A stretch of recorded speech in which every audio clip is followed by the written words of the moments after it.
Picture yourself standing beneath a vast, unpolluted night sky thousands of years ago. There are no city lights, no satellites, no scientific explanations, just an endless, glittering darkness punctuated by countless points of light.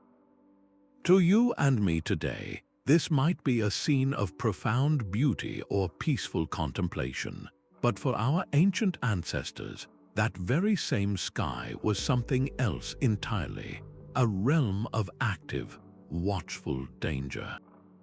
They didn't just see random stars, they saw shapes, stories, and sentinels. They saw dragons coiled around the poles, serpents swallowing the sun, wolves chasing the moon, and great cosmic guardians whose movements dictated the fate of kingdoms. The night sky was not a passive painting, it was alive, and it was often terrifying. This video is a journey back into that world of celestial fear. We are going to explore why ancient mythologies from every corner of the globe, from the deserts of Egypt to the fjords of Scandinavia, from the islands of Polynesia to the plains of Mesopotamia, shared a common, deep-seated dread of the heavens above. These cultures didn't have our understanding of astronomy, they had story, and they used that story to explain the unexplainable, to give form to their deepest anxieties about chaos, divinity, and the fragile order of their world. They looked up and saw omens in a comet's tail, a warning in an eclipse, and a monstrous, divine beast in every constellation. Together, we will uncover these stories. We will meet the gods and monsters they feared: Tiamat, the Babylonian dragon of primordial chaos; Apep, the Egyptian serpent that threatened to devour the sun each night; Fenrir, the Norse wolf destined to shatter the moon. We will see how these myths were more than just fairy tales. They were frameworks for understanding everything from the changing seasons to the fall of empires. By the end of our journey, you will not only understand why the night sky was once a canvas of dread and wonder, but you might just find yourself looking up at the stars tonight and seeing them through ancient, awe-filled eyes. To truly grasp the depth of their fear, we must first erase our modern sky from our minds. We see a universe governed by physics, a predictable clockwork of orbiting planets and nuclear furnaces. They saw something entirely different: a vast, dark ocean, and every light within it was a potential eye, a scale, or a tooth of something immense and sentient. This was their cosmic canvas, and they were not passive observers but characters within its story. Without any understanding of what stars actually were, the only tool our ancestors had to make sense of the overwhelming unknown was the one thing that defines humanity: our ability to tell stories. Mythology was their science, their theology, and their psychology, all woven together. The steady, predictable movements of the stars became the rhythms of gods and animals, while the sudden, terrifying interruptions, a streak of light, the sun vanishing at midday, were the actions of monsters breaking free. This narrative framework did more than just explain. It provided a semblance of control. If a comet was the breath of an angry dragon, then perhaps that dragon could be appeased with a ritual. If an eclipse was a serpent attacking the sun, then making a tremendous noise might scare it away. The sky became an interactive text, a divine script to be read and responded to, and getting it wrong could mean famine, flood, or the fall of a kingdom. This was a heavy responsibility, and it forged a relationship with the heavens that was deeply intimate and profoundly anxious. From the Babylonian astrologers in their ziggurats to the Polynesian navigators steering by star paths, every culture projected its unique environment, values, and deepest fears onto this glittering dome. The desert-dwelling Egyptians saw the sun as a god in a constant, vulnerable battle against the darkness, while the seafaring Greeks populated the sky with heroes and beasts from their epic tales of voyage and conflict. The canvas was the same, but the paintings were as diverse as humanity itself, yet all of them shared that common, chilling brushstroke of awe and apprehension. So what exactly were these celestial beasts that haunted the ancient imagination? They were far more than just pictures in the stars. Across countless cultures, these entities fell into two powerful, often overlapping roles: the guardian and the monster. A guardian beast was a celestial protector, a divine watcher appointed to maintain the delicate balance of the cosmos. They were the enforcers of cosmic law, ensuring the sun rose, the seasons turned, and the stars remained in their proper courses. Think of the great lion of Mesopotamia, a symbol of royal power and protection, or the azure dragon of China, a benevolent force governing the eastern skies and the spring rains. Their presence in the heavens was a comfort, a sign that order was being upheld against the ever-lurking threat of chaos. But then there were the monsters.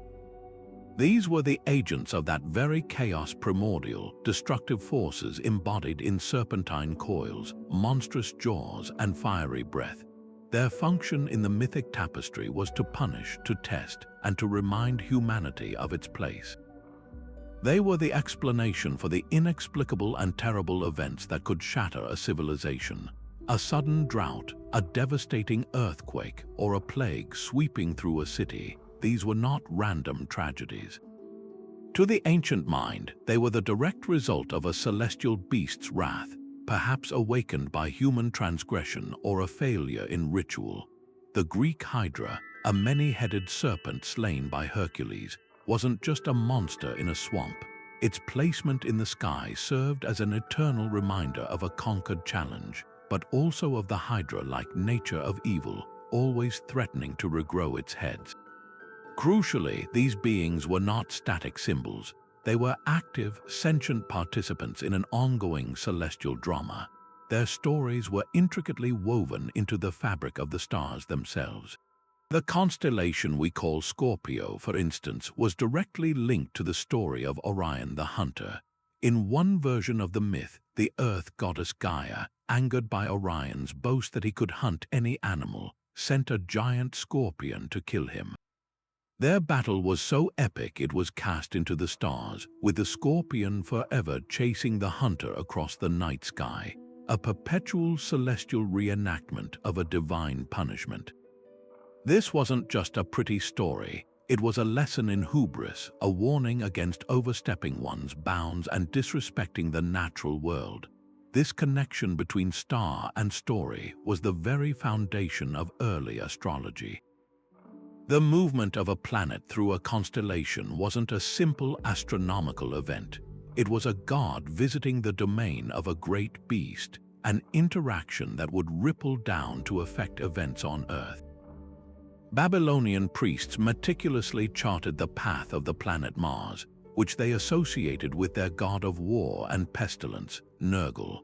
If Mars drew close to a star they believed was part of the Lion constellation, it might be interpreted as the wrathful god rousing the beast, portending a period of conflict and bloodshed for the kingdom.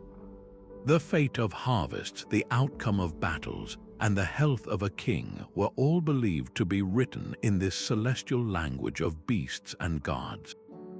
By reading these signs, humanity hoped to anticipate the whims of these powerful forces and just maybe find a way to survive them.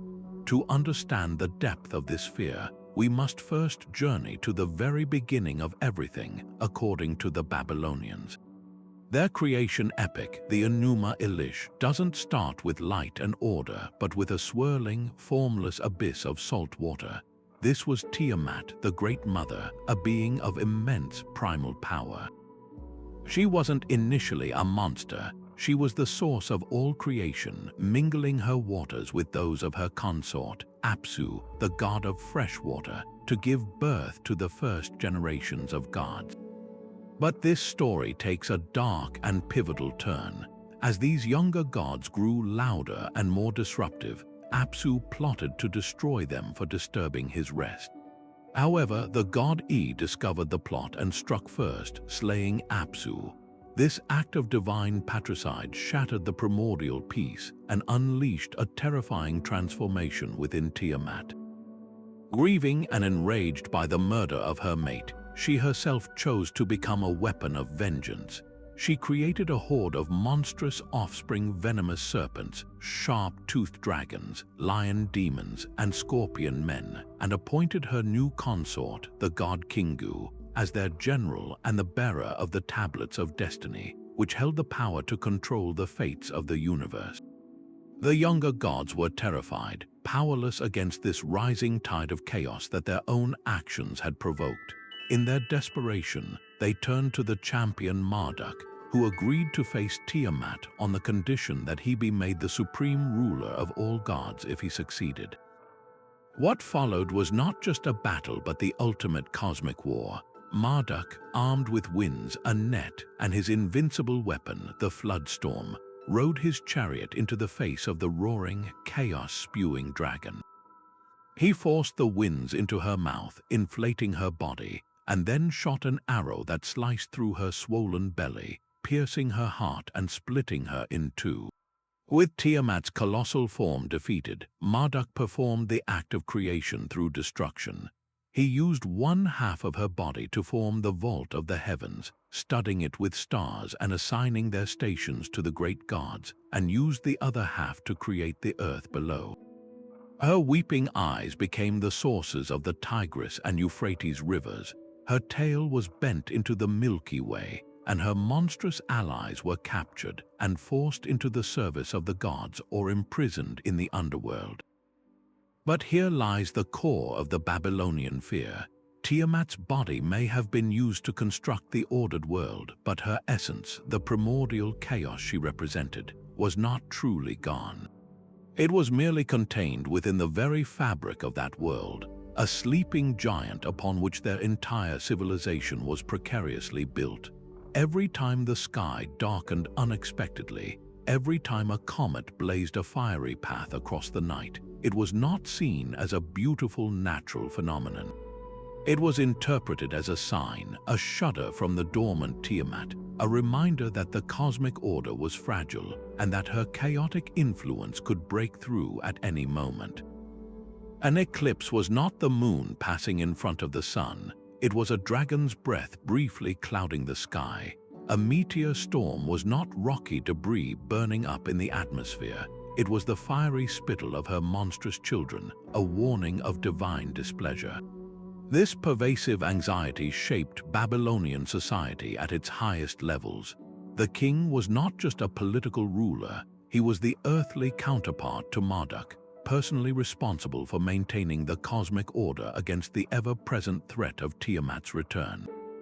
A vast and sophisticated system of celestial omen reading developed, with priests known as Ashipu meticulously recording the movements of planets and stars, the appearance of comets, and the timing of eclipses.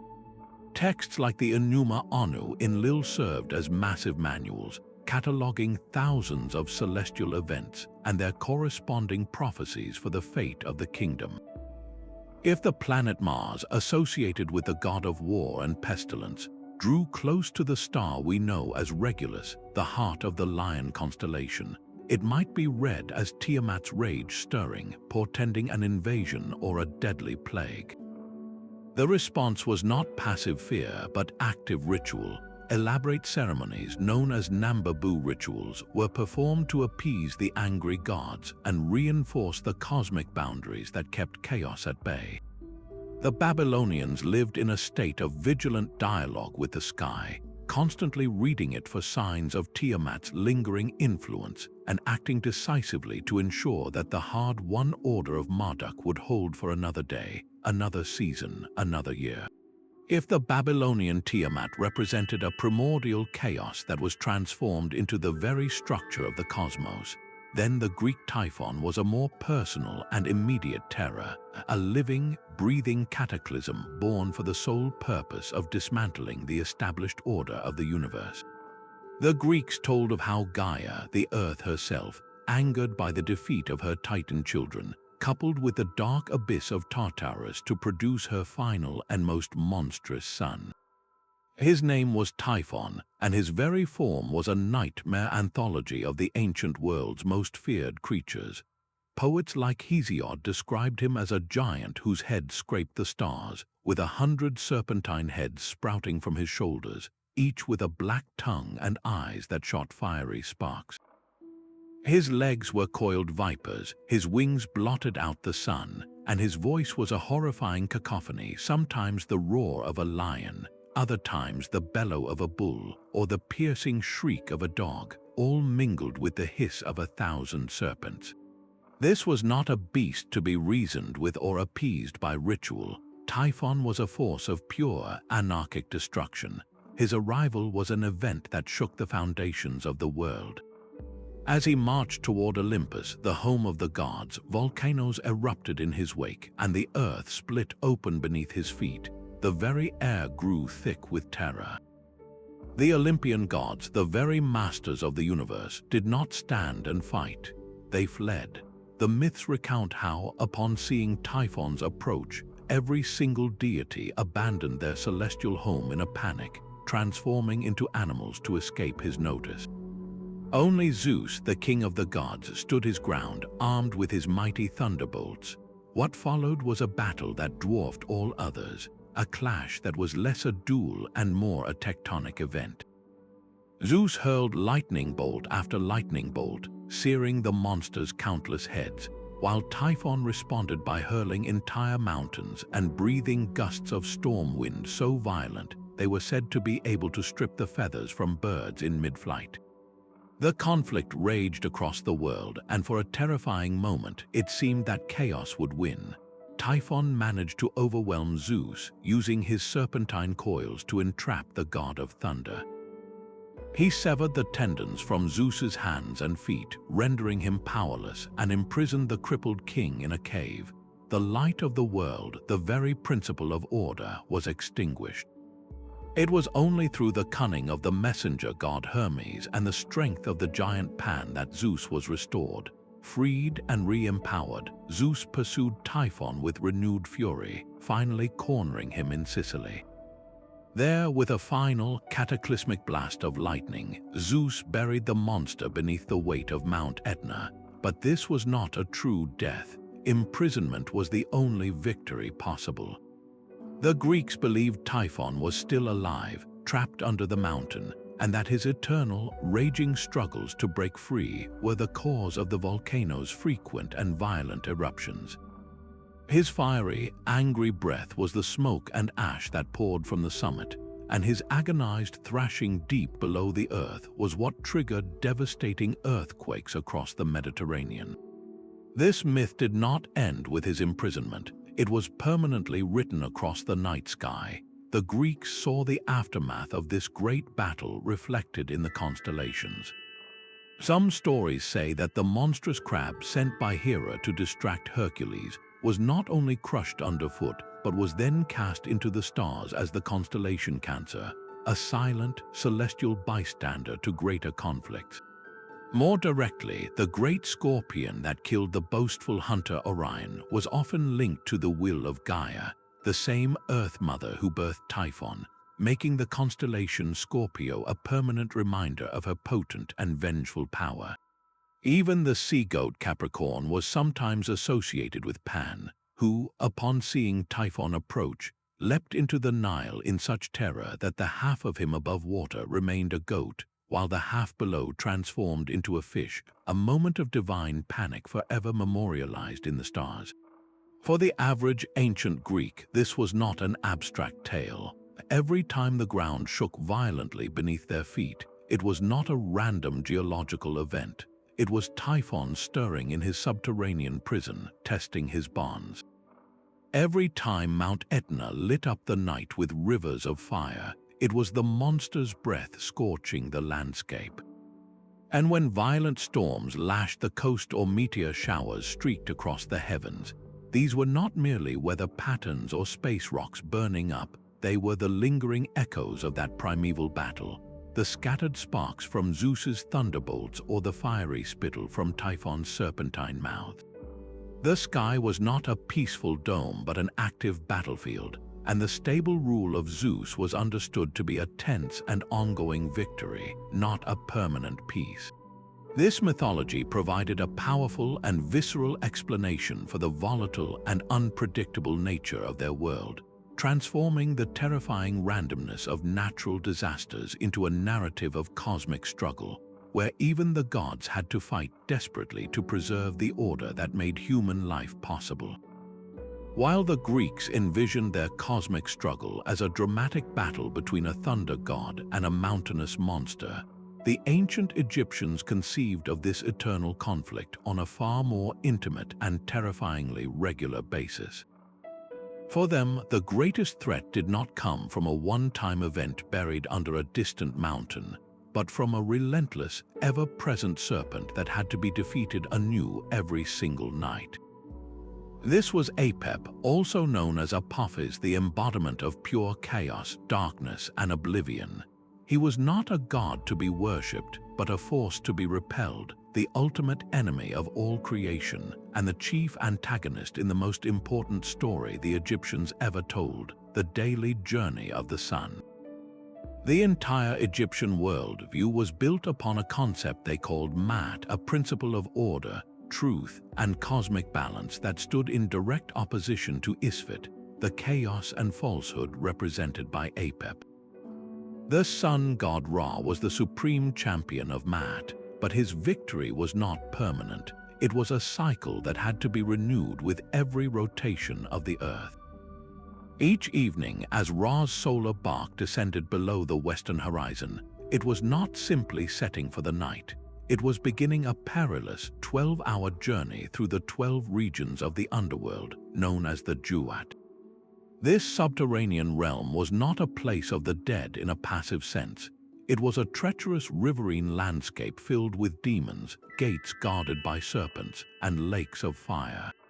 And lurking in the deepest, darkest waters of this realm was Apep, a serpent of such immense size that his coiled body was said to be over 16 yards long. His sole purpose was to intercept the solar bark and stop the sun from ever rising again. The Egyptians believed that every single night this epic battle played out. Apep would attack the bark, attempting to swallow it and by extension Ra whole. This assault was the cause of solar eclipses, moments of sheer panic when it appeared the serpent might actually be succeeding. But Ra was not alone on this journey. He was accompanied by a crew of powerful deities and the souls of the justified dead who helped row the boat. Most importantly, the wise god Thoth and the warrior goddess Sekhmet stood guard, while the mighty Set, often a god of chaos himself, used his prodigious strength to spear Apep and hold him at bay. The cat goddess Bastet would slice the serpent with her knife, and the magic of Isis was invoked to empower the entire crew. It was a collective effort of the entire divine realm to ensure the sun's rebirth. This was not a distant myth. It was a reality that required active human participation. The fear that Apep might win was not abstract. The potential for eternal night was a genuine terror that infused their entire culture. To aid the gods in this nightly struggle, Egyptian priests performed elaborate rituals known as the repelling of Apep. These were not simple prayers. They were acts of sympathetic magic designed to assist in the serpent's destruction. Priests would create models or drawings of Apep, often on papyrus, and then ritually stab them, burn them, and spit upon them. They would recite spells from texts like the Book of Overthrowing Apep, which contained detailed instructions for dismembering, burning, and destroying the serpent's essence in every conceivable way. Cut up his bones, tear out his entrails, rip out his heart, slash his flesh, and cause him to be cut in pieces in the fire. This celestial drama was also mapped directly onto the night sky. The Egyptians saw their protectors in the stars. The constellation Sar, who we know as Orion, was believed to be the soul of Osiris, the god of the afterlife and rebirth, a powerful ally to Ra in the Duat. The star Sirius, which they called Sopdet, was associated with Isis, whose magic was crucial. Even the Milky Way was interpreted through this lens. Its luminous path was seen as the celestial counterpart to the Nile River, a life-giving source of order. But the dark rifts and dust clouds within the Milky Way, those patches where the stars seemed to thin out, were not simply empty space. To the Egyptian eye, these were the lurking places of Apep himself, voids of chaos marring the ordered beauty of the heavens. The entire cosmos, from the deepest underworld to the highest star, was a single, integrated battlefield in a war between light and dark that had to be won again with the dawn of each new day. While the Egyptians fought a nightly battle to ensure the sun's return, the Norse people lived under a different, even more daunting cosmic truth. The sun and moon were not eternal. They were living beings perpetually running for their lives, and their hunter was a wolf of such immense size and power that his eventual victory was considered an absolute certainty. This was Fenrir, one of the most terrifying and tragic figures in Norse mythology, a being whose very existence was a countdown to the end of all things. His story begins not with malice, but with a prophecy so dire it forced the hand of the gods themselves. When the trickster god Loki had 3 children with the giantess Angerboda, Hel, who would rule the dead, the world serpent Jörmungandr, and the wolf Fenrir, the gods of Asgard looked upon them and saw only a threat. They saw in Fenrir a pup growing at an alarming rate, the prophesied beast who would play a key role in Ragnarok, the twilight of the gods. The Aesir gods, led by Odin, knew they could not kill the wolf without breaking sacred laws and inciting a war with the giants. So they adopted a strategy of deception and containment. They decided to bind him, to chain him down until the end of days. Their first 2 attempts were humiliating failures. They brought forth 2 massive fetters, Lading and Dromi, each thicker and stronger than the last, and each time Fenrir easily snapped them with a casual shake of his growing body. The message was clear: ordinary strength, even divine strength, was useless against this force of nature. Desperate, Odin sent the messenger god Skirnir to the land of the dwarves, the master smiths of the cosmos. The dwarves, using magic that surpassed all understanding, crafted a binding unlike any other. It was called Gleipnir, and it was deceptively simple. It looked like a silken ribbon, but it was woven from 6 impossible things: the sound of a cat's footfall, the beard of a woman, the roots of a mountain, the sinews of a bear, the breath of a fish, and the spittle of a bird. It contained no metal, no brute force, only enchantment and the essence of paradox. But by now, Fenrir was no longer a naive pup. He had grown wise to the gods' fear and trickery. When they presented him with the flimsy-looking Gleipnir, he grew suspicious. He agreed to be bound by it on one condition. As a pledge of good faith, one of the gods must place their hand in his mouth while the binding took place. It was a test of trust that the gods knew they had already failed. None would volunteer except for the brave, or perhaps foolhardy, god Tyr, the one-handed god of law and justice. He placed his right hand in the wolf's jaws. The other gods bound Fenrir, and as expected, the harder the wolf struggled, the tighter and stronger the magical ribbon became. Realizing he had been tricked and trapped forever, Fenrir clenched his jaws in rage and fury, severing Tyr's hand in one bite. The wolf was then dragged to a desolate, remote island, where the gods anchored Gleipnir to a rock slab called Jörl with an even larger chain called Jelja. For good measure, they shoved a great sword deep into his mouth, the hilt against his lower jaw and the point against his palate, forcing his jaws permanently open. There he was left to howl his impotent rage until the end of time, his anguished drool forming a river called Van. This binding was the ultimate expression of the Norse worldview. They had not defeated chaos, they had only postponed it. The gods' victory was Pyrrhic, bought with the sacrifice of Tyr's hand and their own honor. Every howl from the chained Fenrir was a reminder that the cosmic order was fragile, a temporary stay of execution. This is where the celestial fear took root. The Norse people knew the prophecy. During Ragnarok, the bonds would break. Fenrir would break free, his jaws gaping so wide the upper one scraped the sky and the lower one scraped the earth. With nothing left to stop him, he would finally catch his celestial prey. The poetic Edda describes it in terrifying detail. The sun turns black, earth sinks into the sea, the hot stars down from heaven are whirled. Fierce grows the steam and the life-feeding flame, till fire leaps high about heaven itself. But before that, Fenrir would run across the sky, his mouth agape, and he would devour the sun, plunging the world into an endless winter. His offspring, Skirl and Hati Hrothvidnisen, were already there, perpetually chasing the sun and moon across the sky, and at Ragnarok they would finally catch their quarry. For a Viking looking up at the night sky, this was not poetic metaphor. An eclipse was not the moon passing in front of the sun. It was a glimpse of the future, a preview of the wolf's inevitable feast. The temporary darkness was a chilling reminder that one day the darkness would be permanent. The shimmering, unpredictable aurora borealis was not just a beautiful light show. It could be interpreted as the reflection of the god's armor in the final battle, or even the frothing spit of the bound Fenrir, a celestial sign that his rage was stirring. An unusually blood-red moon might be seen as a portent of the blood that would soon drench the world. The sky was a clock counting down to doom, and every unusual event was the minute hand ticking one step closer to midnight.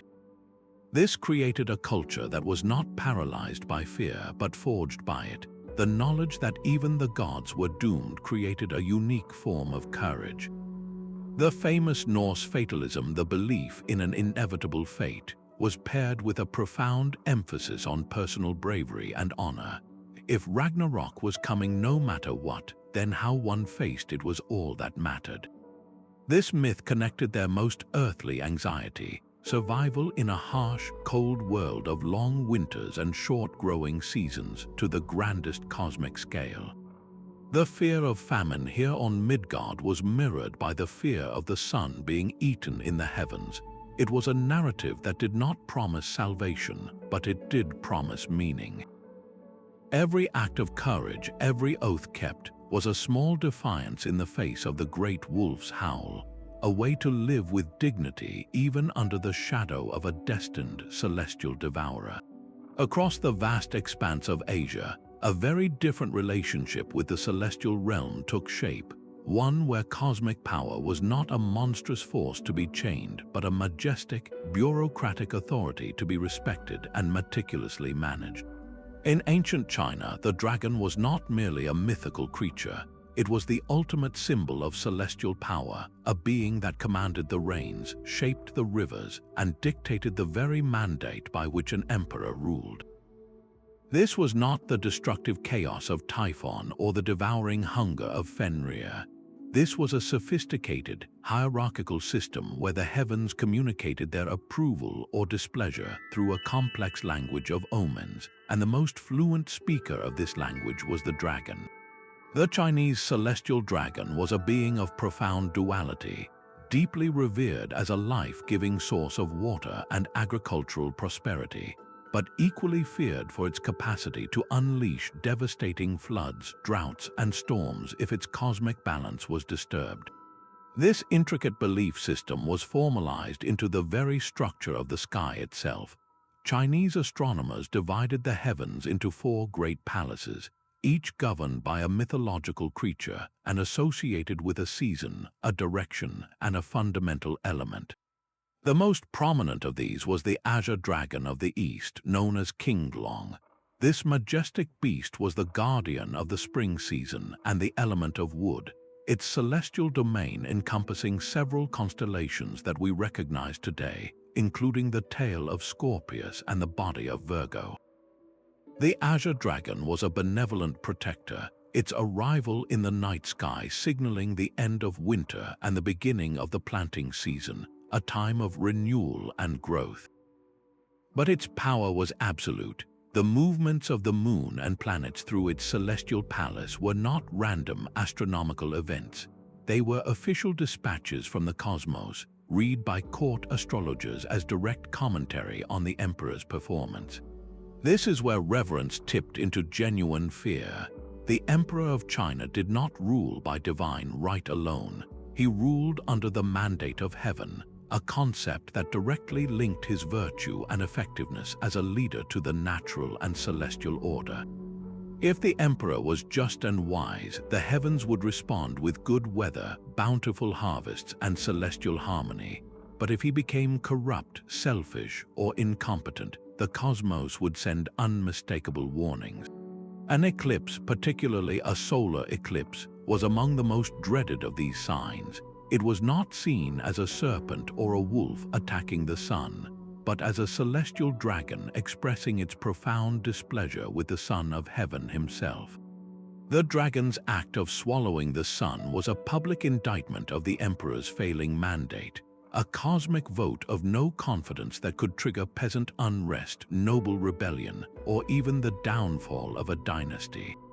The response to such an event was a matter of state security, not just religious ritual. The entire imperial bureaucracy would swing into action. Court astronomers, who had often predicted the eclipse with remarkable accuracy, were tasked with interpreting its precise meaning. The emperor himself would enter a period of fasting and reflection, publicly acknowledging his failings and vowing to correct his ways. Elaborate ceremonies were performed to rescue the sun from the dragon's maw. According to historical records, during an eclipse, the entire population would be mobilized to make a tremendous noise, beating drums, banging gongs, and shooting fireworks into the sky. This was not a superstitious attempt to scare a monster. It was a coordinated, state-sanctioned ritual designed to remind the celestial dragon of its duty to maintain order and to demonstrate the collective will of the people supporting their chastened emperor. The goal was to assist the dragon in regurgitating the sun, thereby restoring cosmic and political balance. Comets, which the Chinese called broom stars, were interpreted with similar gravity. A comet's sudden, unpredictable appearance was not a harbinger of generic doom, but a specific celestial report card. Its tail pointed like an accusing finger. Its path through the constellations indicated which heavenly palace was issuing the warning, and its brightness suggested the severity of the coming calamity, which could range from a poor harvest to a full-scale invasion. The appearance of Halley's Comet in 87 BCE, for instance, was recorded by court historians as a portent of military conflict and political upheaval, which indeed followed. The night sky was a cosmic government ledger, and every unusual entry had to be accounted for. This system created a powerful feedback loop where astronomy, mythology, and politics were inseparable. The emperor's astronomers were among his most important advisors, and their ability to read the will of the celestial dragons directly influenced state policy, military campaigns, and agricultural planning. The fear of the dragon was, therefore, a fear of societal collapse, an understanding that the stability of the entire civilization depended on maintaining a delicate harmony with the powerful, watchful beings that coursed through the heavens and the earth. While the Norse watched the sky for signs of a wolf's inevitable feast, and the Chinese interpreted celestial movements as bureaucratic memos from dragon officials, the great civilizations of Mesoamerica, the Maya and the Aztecs, saw the cosmos through a different, equally intense lens. For them, the universe was not a clockwork mechanism or a hierarchical empire, but a living, breathing entity in a perpetual state of cyclical creation and destruction, and the celestial beasts that roamed its expanse were both its architects and its potential executioners. Theirs was a world where a jaguar could be a constellation, a star cluster could be a handful of maize, and the most feared event in the heavens was the moment a cosmic monster took a bite out of the sun. Central to this worldview was the concept of balance. Unlike the purely chaotic Tiamat or the purely destructive Fenrir, Mesoamerican celestial beings embodied a potent duality. They were both creators and destroyers, givers of life and bringers of apocalypse. The Aztecs told of Cipactli, a monstrous primordial crocodilian creature swimming in the void, whose body was used by the gods Quetzalcoatl and Tezcatlipoca to form the earth. But even in death, Cipactli demanded payment. Her gnashing, hunger-filled mouths had to be appeased by daily human blood sacrifice, or she would cease her motion and bring about the end of the world. This was not a one-time creation story. It was an ongoing contract between humanity and the cosmic order, a contract that required constant renewal. This duality was vividly expressed through the most revered and feared celestial beast, the Jaguar. In the dark of the night, the Jaguar was the undisputed lord of the underworld, Xibalba. Its spotted coat was seen as a map of the starry sky, a direct connection between the earthly and the celestial realms. A solar eclipse was the ultimate manifestation of this power. It was the moment the great Jaguar of the underworld emerged to devour the sun, plunging the day into an unnatural, terrifying night. For the Maya, this was not a passive omen but an active, ongoing attack. Their response was immediate and collective. They would erupt into a cacophony of noise-beating drums, blowing conch shell trumpets, and shouting to scare the beast away and force it to release its celestial prey. They believed that if they failed, the eclipse could become permanent, signaling the end of the current world age. This profound fear was seamlessly encoded into the most sophisticated aspect of their culture, their astronomy and their calendars. The Maya were arguably the most advanced astronomers of the ancient world, and their entire calendrical system was a complex machine designed to predict the moods of these cosmic beings. They could calculate the cycles of Venus, which they associated with the god Kukulkan, the Maya equivalent of Quetzalcoatl, with astonishing precision, knowing whether it would appear as the benevolent morning star or the warlike evening star. Their famous long-count calendar didn't just mark time, it tracked vast cosmic cycles, and the completion of one of these cycles, a Bacton, was believed to be a period of immense danger where the world was vulnerable to destruction and transformation. The constellations were not pictures of heroes but markers of practical and spiritual necessity. The 3 stars of Orion's belt were not a hunter's belt but the hearthstones of creation, laid down at the dawn of time. The Pleiades star cluster, which they called Tzab, was intimately linked to the rattlesnake and signaled the beginning of the rainy season, a direct celestial command to prepare for planting. Every celestial event was a dialogue. A comet was not just a warning, it was the breath of a god, a fiery messenger. The Milky Way, which they saw as a great cosmic tree or a white road leading to the underworld, changed its position in the sky with the seasons, guiding the souls of the dead and dictating the rhythms of agriculture. This wasn't abstract mythology, it was a fully integrated system of science, religion, and survival. The fear of the celestial jaguar or the star serpent was therefore a rational, calculated fear. It was the understanding that humanity existed within a fragile, living system that required constant observation, precise calculation, and respectful ritual to maintain. The cosmos was alive, it was hungry, and it was watching. The Mesoamerican relationship with the night sky was a masterclass in turning terror into knowledge, using the fear of being devoured to fuel one of history's most brilliant and nuanced understandings of the universe. In the rich tapestry of Hindu mythology, a single, transformative event explains one of the sky's most dramatic phenomena, giving rise to a pair of celestial beings unlike any we've encountered so far. This is the story of the Samudra Manthan, the great churning of the cosmic ocean of milk, a monumental undertaking by the Devas, the gods, and the Asuras, the demons, who temporarily set aside their eternal conflict to work together. Their goal was to retrieve the Amrita, the nectar of immortality, from the ocean's depths.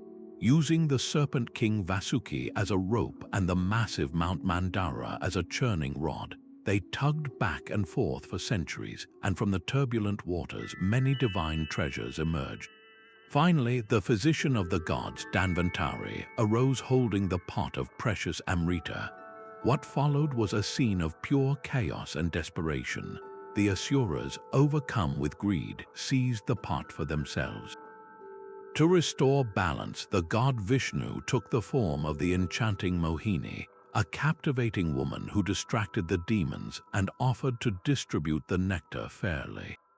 She lined up the Devas on one side and the Asuras on the other and began to serve the gods first. But one Asura, a cunning being named Svabhanu, saw through the deception. Disguising himself, he slipped into the line of the gods and managed to take a sip of the divine nectar. The moment the Amrita touched his lips, the sun god Surya and the moon god Chandra recognized the impostor and cried out in alarm. Vishnu, in his form as Mohini, instantly reacted. He swung his divine discus, the Sudarshana chakra, and sliced Svabhanu's head from his body before the nectar could pass down his throat and grant him full immortality. But the magic of the Amrita had already taken partial effect. The severed head, now known as Rahu, remained alive and immortal. The headless body, called Ketu, also lived on. From that moment forward, these two disembodied entities were cast into the heavens, forever separate yet eternally connected, their existence defined by a burning, vengeful grudge against the sun and moon who had betrayed them. Their sole purpose became one of cosmic retribution. Rahu, the head, would forever chase the sun and moon across the sky, and when he caught them, he would swallow them whole, causing a solar or lunar eclipse. But because he has no throat, the celestial orbs simply fall out through his severed neck, ending the eclipse and continuing their journey, only to be chased and swallowed again in an endless, furious cycle. This powerful narrative transformed eclipses from simple astronomical events into periods of intense spiritual danger for Hindu society.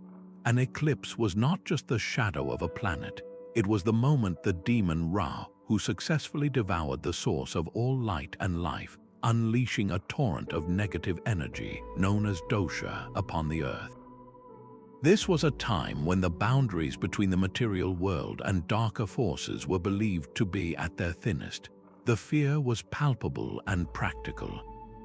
Pregnant women were advised to stay indoors and not use sharp objects like knives or needles to protect their unborn child from the malefic influences radiating from the sky. Temples would close their doors, and many people would avoid cooking, eating, or even drinking water during the eclipse period, believing that food and water could become contaminated by the toxic shadows.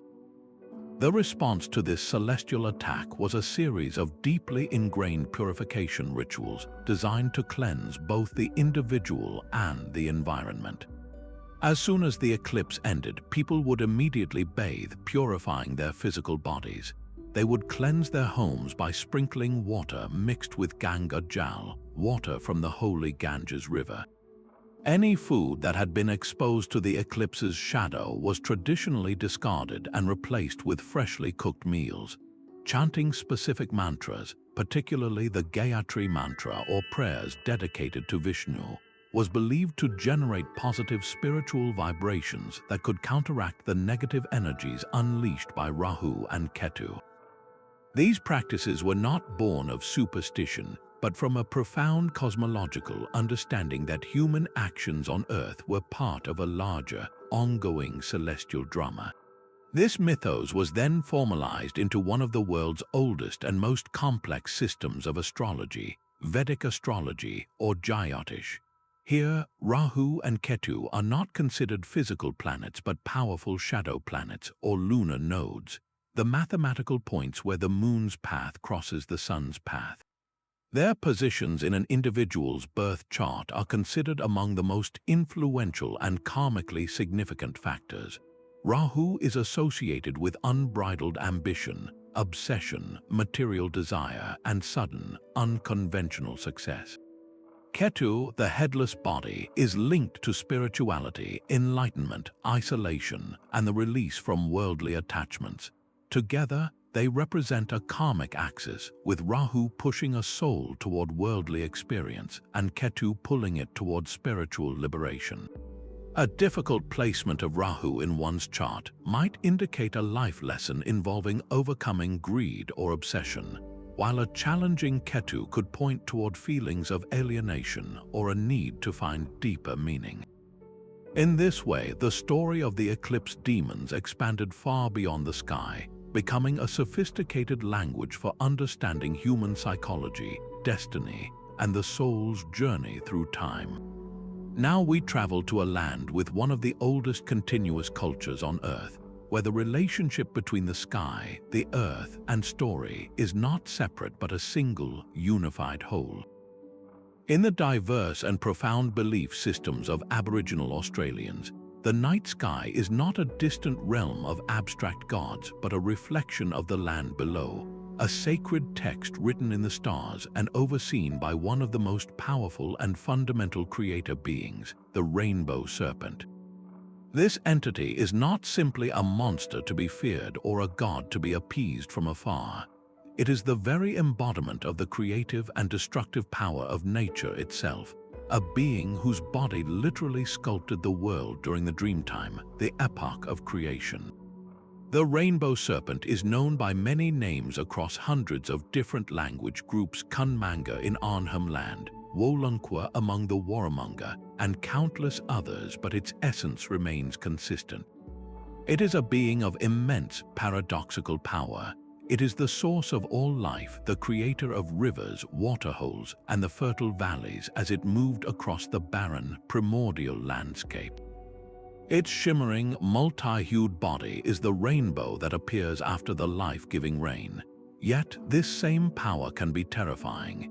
If its sacred sites are disrespected or the ancient laws are broken, the rainbow serpent can withhold the rain, bringing devastating drought, or it can unleash its fury in catastrophic floods that reshape the land. This duality, life-giver and life-taker, instilled a deep and respectful fear, a understanding that humanity must live in careful balance with a force far greater than itself. This celestial connection is direct and profound. The serpent is not just of the earth, it is of the sky. Its immense body is believed to arch through the heavens, and its movements are directly linked to the formation of constellations. Aboriginal astronomy is one of the most complex in the world, but it is not based on the Greek models we are familiar with. Instead of connecting stars to form pictures of figures, many Aboriginal cultures see the dark spaces between the stars, the dark nebulae of the Milky Way, as the primary shapes. To them, the Milky Way is often the great celestial river or a sprawling tree, and within it, they see the form of the rainbow serpent coiled amidst the stardust. The appearance of certain stars and constellations at specific times of the year signals the serpent's changing moods and its directives to the people. The rising of the Pleiades, for instance, recognized across Australia as a group of young women or girls, often signals the start of the cooler season and is intimately tied to the serpent's cycles, marking a time for ceremony and storytelling. This is where the sky stories become a practical and moral guide for living.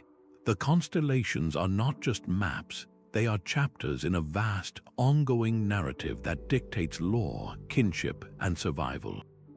The stories encoded in the stars tell of the rainbow serpent's creative journeys, its interactions with other ancestral beings, and the consequences of breaking tribal law. They teach about respect for the land, the importance of sharing resources, and the intricate web of relationships that bind all living things. For example, a story from northern Australia tells of the serpent carrying a giant frog in its belly that had swallowed all the world's water.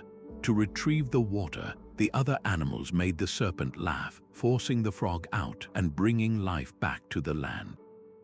This story, mirrored in the stars, explains the origin of rivers and serves as a lesson on cooperation and the value of laughter.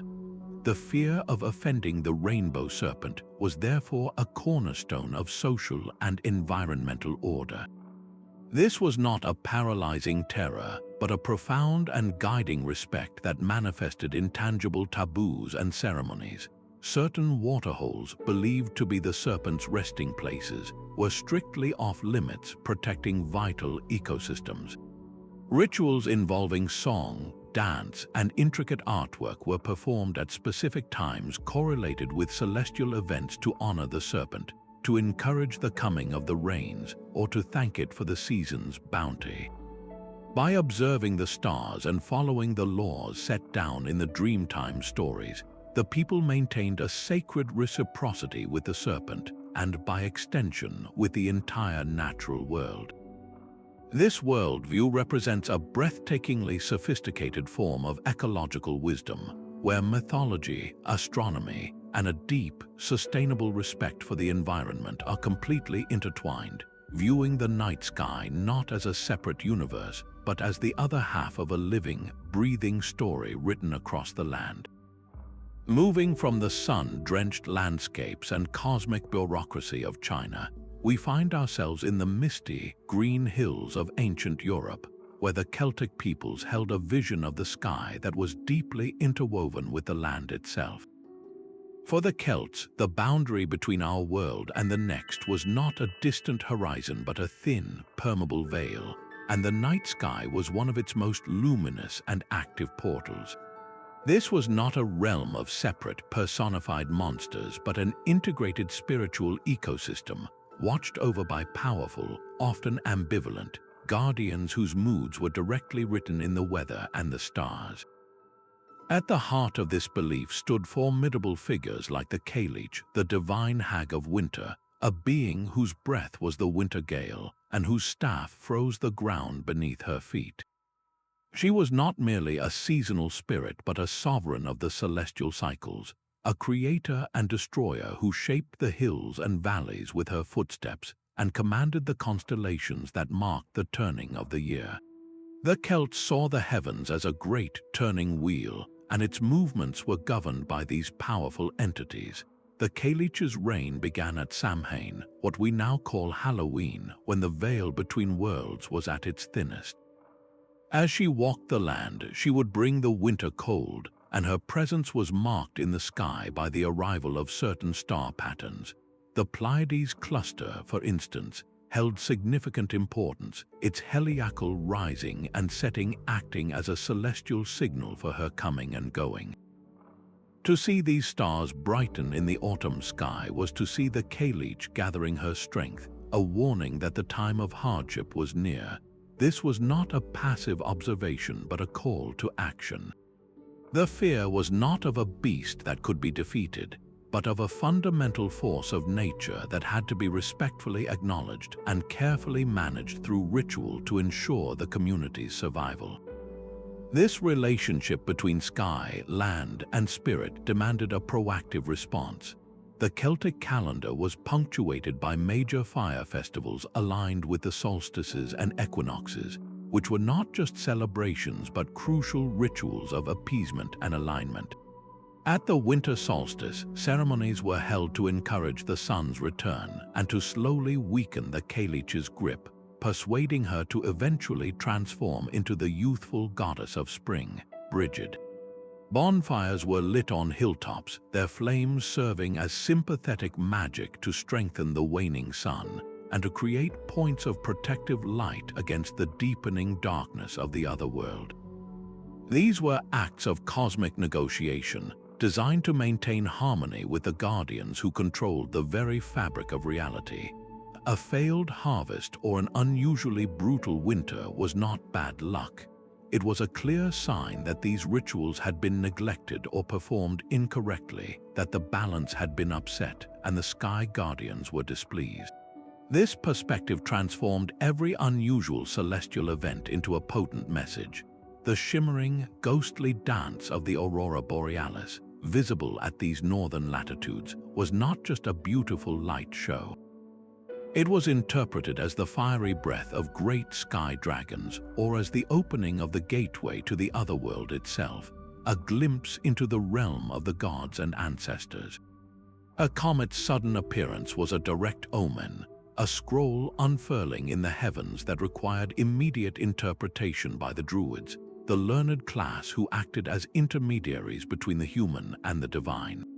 They would read its path, its brightness, and its tale to discern whether it heralded the birth of a great leader, the outbreak of war, or a terrible plague. The sky was a living, breathing text, and the Celts believed they had a responsibility to read it correctly and respond appropriately, lest they invite the cold indifference of the Cailleach or the fierce wrath of a forgotten god, ensuring their world remained in sync with the greater cosmic order. Now we set sail across the vast, open expanse of the Pacific Ocean, where the relationship between humanity and the heavens was not one of abstract fear, but one of immediate life or death dependency. For the Polynesian voyagers who navigated the greatest ocean on Earth, the night sky was their only map, their compass, and their spiritual guide. It was a realm of immense practical power and consequently of profound and tangible fear.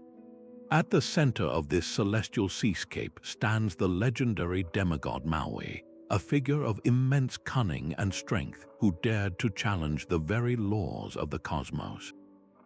His most famous feat, known across Polynesia from Hawaii to New Zealand, was lassoing the sun with ropes made from his sister's hair, beating it until it agreed to slow its daily journey across the sky, granting humanity longer days to work, fish, and cook.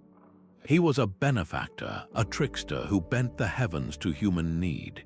Yet, his story also contains a crucial, chilling warning about the dangers of overreaching, of showing disrespect to the powerful celestial beings who govern the natural order.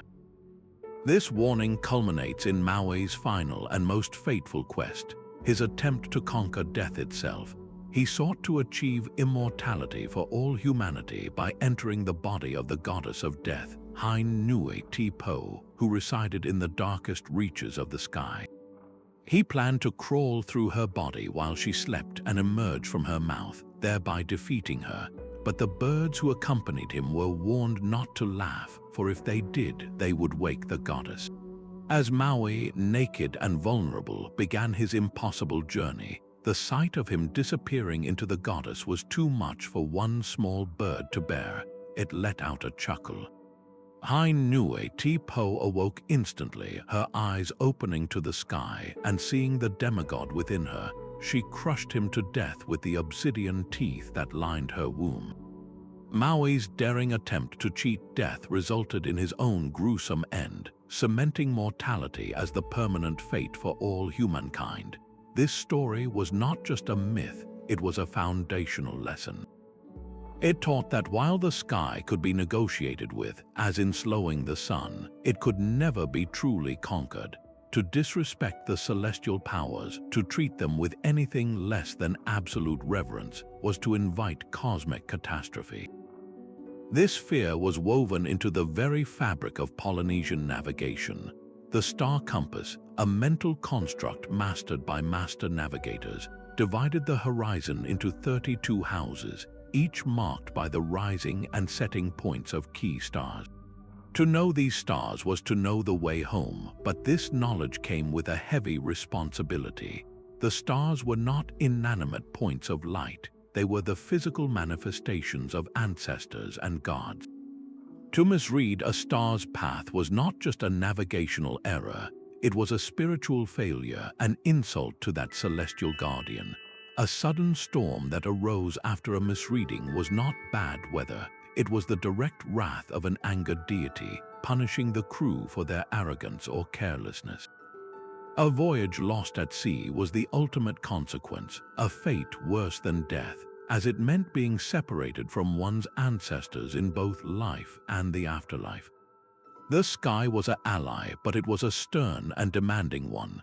This duality is perfectly captured in the Polynesian reverence for the star cluster known as Matariki in Maori tradition, or Makali in Hawaii, which we call the Pleiades. Its heliacal rising, its first appearance just before dawn after a period of invisibility, was one of the most significant events of the year. In New Zealand, it marked the start of the Maori New Year, a time of feasting, remembrance, and planting. But it was also a time of deep solemnity and fear.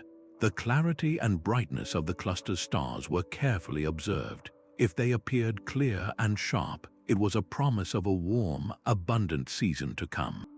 But if they appeared hazy or dim, it was a terrifying omen of a cold, difficult winter, a time of scarcity and death. The cluster was not just a calendar, it was a direct message from the ancestors, and misinterpreting that message could mean the difference between survival and starvation for an entire community. Thus, the demigod Maui's legacy is a complex one of heroic effort and tragic hubris, a narrative that perfectly encapsulates the Polynesian worldview. The sky is a partner in the great voyage of life, but it demands respect, and to forget that is to risk being utterly and forever lost. Imagine the deepest, most profound silence of the ancient world suddenly broken by a rising wave of panic. The sun, the unwavering source of all life and warmth, begins to vanish in the middle of the day. The air grows cold, stars appear at noon, and the world is plunged into an eerie, premature twilight. For us, a solar eclipse is a breathtaking astronomical event. For our ancestors, it was the ultimate nightmare made real, a direct, visceral attack on the very source of cosmic order. This was not a passive observation but an active, terrifying experience that confirmed their deepest mythological fears. The celestial beasts were not just stories, they were here and they were winning. Across the globe, the reaction was one of unified, desperate panic. In ancient China, as we've seen, the celestial dragon swallowing the sun was an indictment of the emperor's virtue, and the entire population was mobilized to drive it away with a cacophony of banged pots, clanged gongs, and roared prayers. In Vietnam, people believed a giant frog was devouring the sun, while in Korea, it was mythical fire dogs. The ancient Greeks thought it was a sign of the god's anger, a portent of impending doom, perhaps even the beginning of a tyrant's reign. But the response was almost universally the same: make noise. This was a global, human instinct. From the plains of Mesopotamia to the temples of Peru, the collective roar of humanity rose up to fight the darkness, to scare the monster away and plead for the sun's return. It was a primal attempt to assert some small measure of control over the uncontrollable. This practice was rooted in a profound psychological need. The temporary darkness of an eclipse was a stark reminder of the fragility of existence. It symbolized the ultimate power of chaos over order, of death over life. For a society that relied entirely on the sun for crops, warmth, and the daily rhythm of life, its disappearance was an existential threat. Mythology provided the script for this crisis. The story of the Egyptian Apep trying to swallow Ra's bark every night gave people a framework. They knew the enemy. They knew the stakes, and just as the gods fought in the duat, humans had to fight on Earth. The rituals were a form of sympathetic magic, a way to participate in the cosmic battle and ensure their side won. It transformed passive terror into active, communal defiance. The meticulous records kept by ancient astronomers reveal just how deeply this fear was institutionalized. The Babylonian text Enuma Enlil is a sprawling archive of celestial omens, and eclipses feature prominently.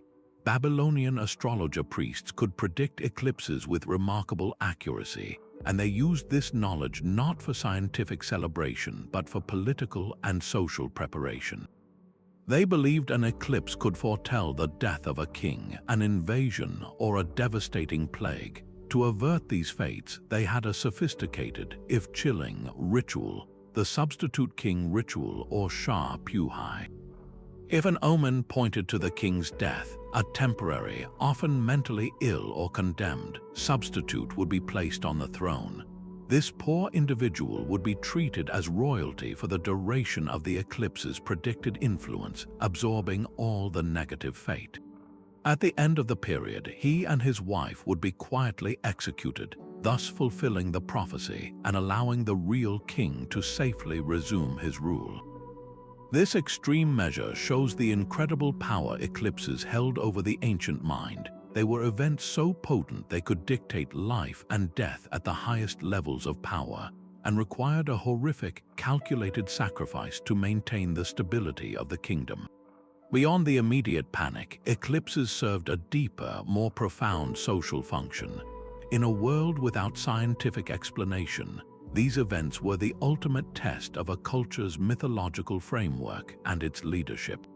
A king or priest who could correctly predict an eclipse, or who could perform a ritual that seemingly brought back the sun, wielded immense power. Their authority was reaffirmed in the most dramatic way possible. Furthermore, the shared experience of fear and the collective action of the ritual served to strengthen social bonds.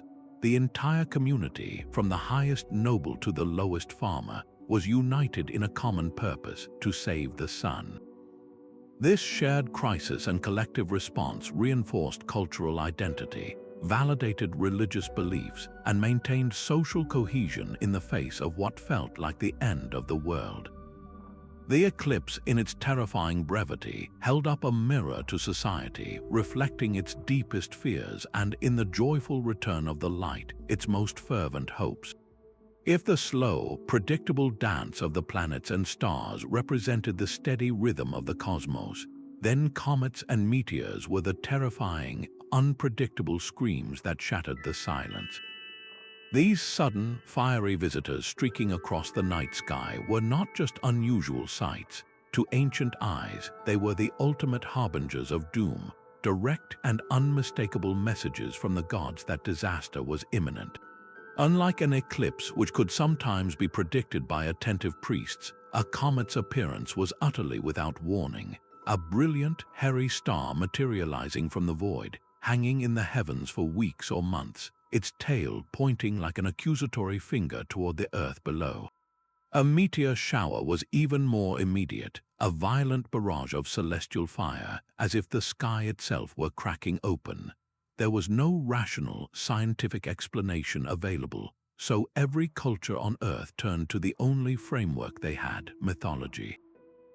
They saw in these flaming streaks the breath of dragons, the thrown spears of angry gods, or the burning tears of grieving deities, and they braced themselves for the catastrophe they were certain would follow.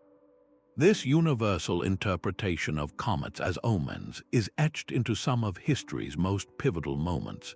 One of the most famous examples is the appearance of Halley's Comet in the spring of 1066. As the Bayeux Tapestry so vividly illustrates, the comet blazed in the sky just as William the Conqueror was preparing his invasion of England. To the Anglo-Saxons watching in terror, this long-haired star was a dreadful portent of their impending defeat and the downfall of their king, Harold Godwinson. For William and his Normans, however, it was a divine sign of favor, a celestial endorsement of his claim to the English throne. This single celestial event was thus woven directly into the historical narrative, a symbol of the cosmic stakes involved in a human conflict.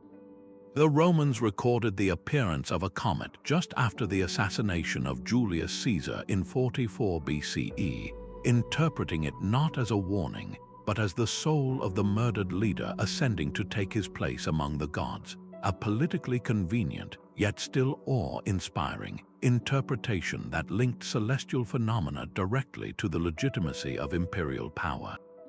The mythological explanations for these events were as varied as the cultures that conceived them, yet they shared a common thread of associating them with powerful, often destructive, celestial beings. In ancient Greece, a shooting star was not a piece of rock burning up in the atmosphere. It was a weapon. It was a thunderbolt freshly hurled by an angry Zeus, or perhaps the fiery trail of the Titan Prometheus, who stole fire from the gods and brought it to humanity. The very word comet comes from the Greek kometes, meaning long-haired, and they were often seen as the burning manes of celestial horses or the fiery breath of a great sky dragon. In Norse mythology, a meteor shower might be interpreted as sparks flying from the forge of the dwarven smiths, or worse, as the fiery spittle of the bound wolf Fenrir, a sign of his raging struggle against his chains.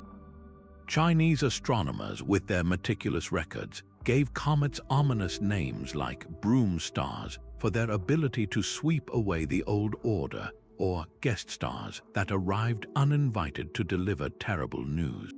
This dread was not confined to the ancient world. As recently as the 19th century, the appearance of a great comet could cause widespread panic. In 1835, when Halley's Comet made its return, a wave of fear swept across the United States and Europe.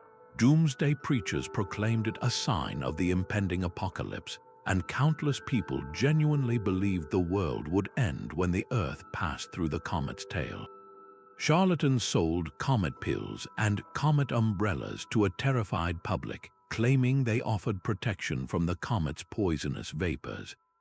This deep-seated anxiety, passed down through millennia of myth and story, demonstrates how powerfully these unpredictable celestial events could tap into humanity's most fundamental fear, that the orderly universe is an illusion, and at any moment, a force of unimaginable power could intrude without warning to shatter our lives and our world. The comet's tail was not just a stream of ice and dust, it was the brushstroke of chaos itself, painting a message of divine displeasure across the canvas of the night. While the night sky was often a canvas for humanity's deepest fears, it also served as one of our oldest and most universal classrooms.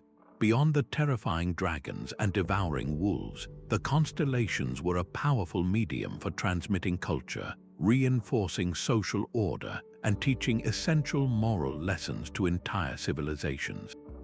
The stars became a grand, glittering storybook, with each culture writing its own chapters on virtue, vice, and the consequences of human action.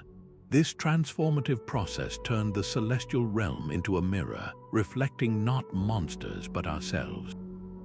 Consider the enduring tale of Orion, the mighty hunter. His constellation is one of the most recognizable in the winter sky, a figure of immense strength and pride. But his story, written in the stars around him, serves as a permanent warning. In one version of the myth, Orion boasted that he could hunt and kill every animal on Earth. This act of sheer hubris so angered the Earth goddess Gaia that she sent a lowly scorpion to sting the arrogant hunter on the heel, leading to his demise. The gods then placed both figures in the sky, but forever on opposite sides of the celestial dome. As Orion sets in the west, Scorpius rises in the east, eternally locked in a chase that ensures they never share the heavens.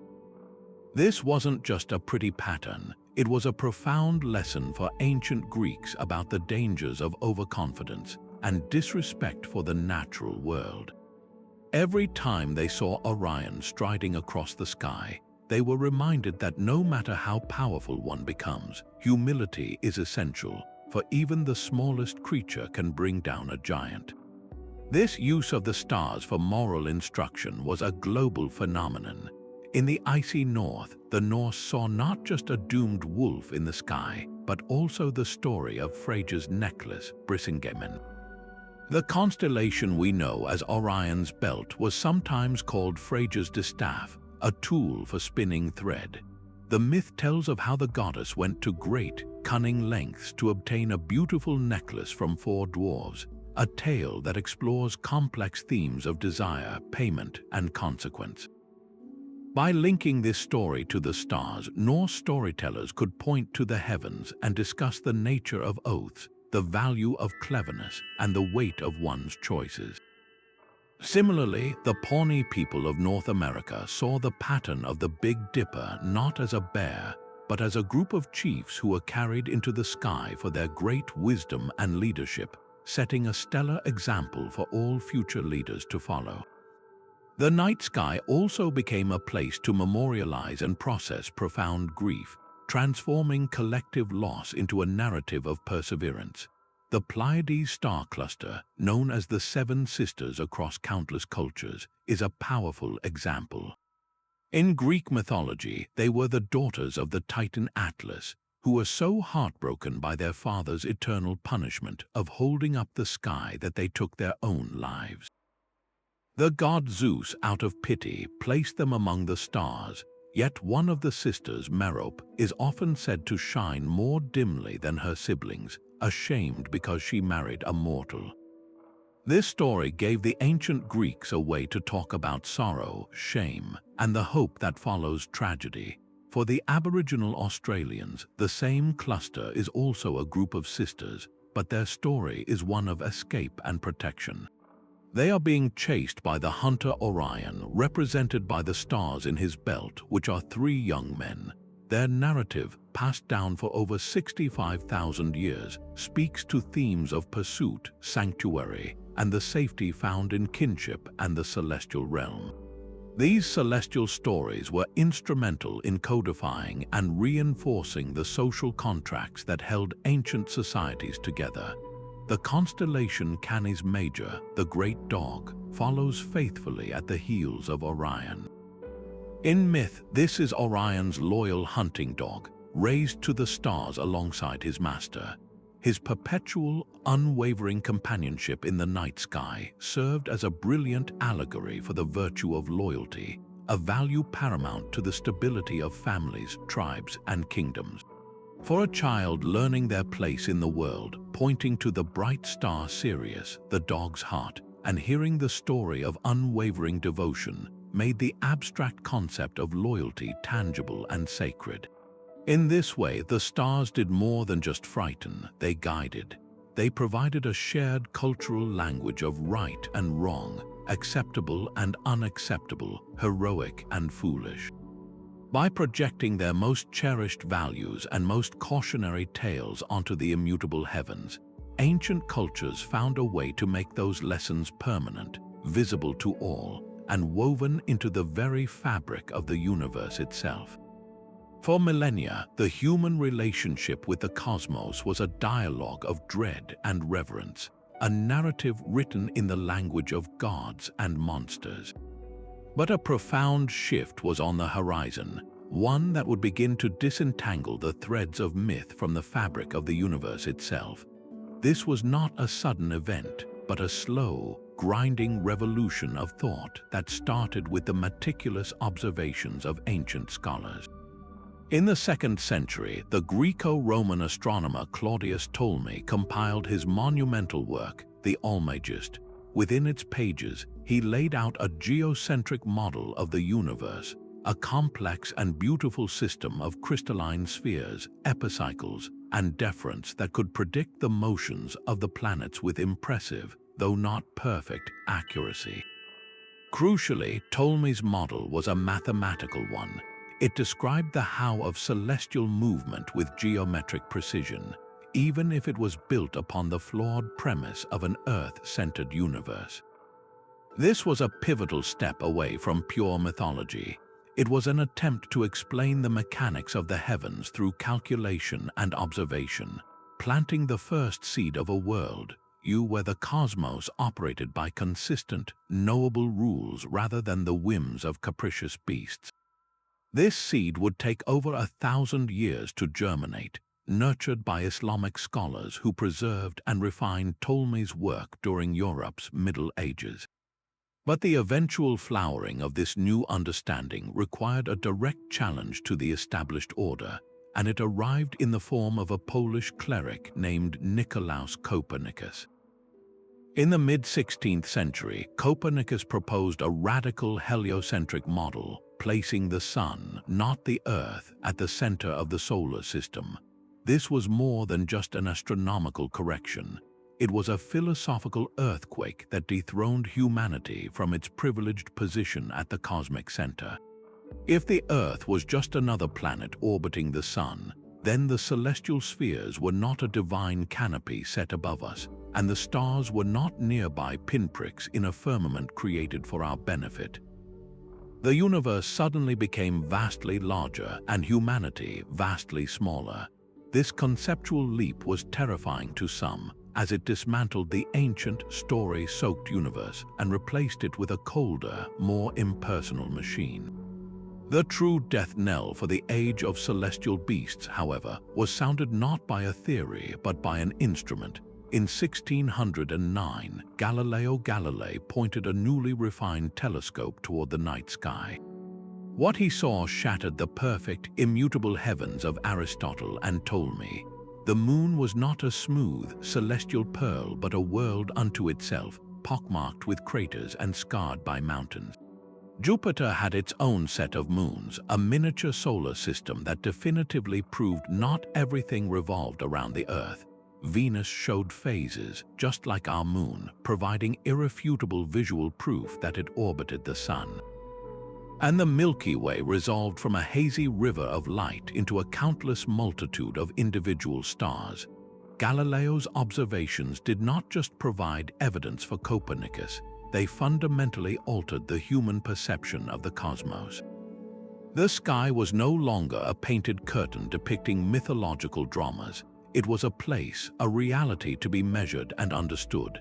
The dragon Tiamat could not be found in the craters of the moon, and the chariot of Apollo left no tracks on the sun's blemished surface.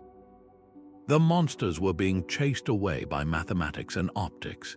Yet, to say that mythology was simply erased by science would be a profound misunderstanding of the human psyche. The cultural impact of these ancient stories proved incredibly resilient, simply migrating to new domains. The beasts retreated from the science of astronomy but found a lasting home in the arts. They became the subjects of breathtaking Renaissance paintings, the antagonists of epic poems, and the inspiration for operas and symphonies. The fear they once inspired transformed into a different kind of awe, the sublime terror of the artistic imagination. Furthermore, the human desire to find personal meaning in the stars refused to die. It evolved into modern astrology. Though stripped of its original mythological context and its power to dictate state policy, astrology persists as a cultural touchstone, a testament to our enduring narrative need to feel connected to the cosmos in a personal, metaphorical way. We may know that Mars is a cold, red rock, but the archetype of the aggressive, warrior planet still holds sway in popular consciousness. This transition did not create a clean break but a fascinating duality in how we relate to the heavens. We now look up with a double vision. With one eye, we see the scientific reality, galaxies, nebulae, and the breathtaking physics of a 14-billion-year-old universe. We can predict eclipses to the second and send probes beyond our solar system, armed with knowledge our ancestors could scarcely dream of. But with the other eye, we still see the stories. We point to the sky and say, "shooting star," a phrase that directly echoes the ancient belief in celestial weapons or divine tears, even as we understand it's a tiny meteor burning up in our atmosphere. We name our planets after Roman gods and our constellations after Greek heroes, preserving that mythological lexicon in our scientific terminology. This is the great legacy of the shift from mythology to astronomy. It wasn't a replacement of one way of seeing with another, but an expansion of human understanding. We gain the ability to appreciate the night sky for its immense physical beauty and mathematical elegance, without the paralyzing fear of being devoured, while still carrying with us the powerful, poetic stories that remind us of our long, awe-filled journey to make sense of the magnificent darkness above. It's a breathtaking thought, isn't it, that a person living in ancient Mesopotamia, another in the highlands of Peru, and a third in the river valleys of China, people separated by continents and oceans who would never know the other existed, could all look up at the very same stars and see not just different stories but eerily similar monsters. They each envisioned great serpents coiling through the darkness, dragons breathing celestial fire, and monstrous wolves with jaws wide enough to swallow the sun. This isn't just a coincidence of imagination. It's a profound clue to something fundamental about the human mind itself. across the globe, isolated cultures independently arrived at the same terrifying conclusions about the night sky, suggesting that our deepest fears are not just cultural but universal. This phenomenon, where similar myths appear in unconnected cultures, points directly to a set of shared psychological wiring that all humans possess. One of the most powerful drivers is a concept known as agent detection. Our ancient brains are hardwired for survival, and a key part of that is assuming agency, intention behind unexplained events. In the prehistoric world, it was far safer to assume a rustle in the grass was a predator and be wrong than to assume it was just the wind and be wrong. This hypervigilance translated perfectly to the cosmos. A sudden, inexplicable blackening of the sun was not a neutral astronomical event. To a mind primed for agent detection, it could only be the deliberate act of a hungry, intelligent being. A streak of light burning across the sky wasn't a rock from space. It was a spear thrown by an angry god or the fiery breath of a dragon. Our instinct to personify the unknown is so strong that we painted faces on the moon and saw animals in the stars, transforming a cold, impersonal universe into a dramatic, intelligible, and often terrifying narrative. Furthermore, the night sky presented a canvas of immense and overwhelming power, and every culture had to grapple with the same fundamental, existential anxieties. The fear of darkness is primal, tied to our vulnerability and inability to see threats. The fear of chaos, of unpredictable disasters like earthquakes, floods, and plagues threatened the very foundations of society. And perhaps the deepest fear of all, the potential for the sun not to return, for the light to be extinguished forever, leading to the end of all life.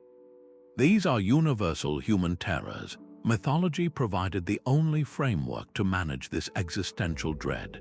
By creating a story where a serpent like Apep caused the eclipse, the Egyptians could then create a ritual to fight it. By believing a dragon's displeasure caused a drought, the Chinese emperor could perform ceremonies to restore balance.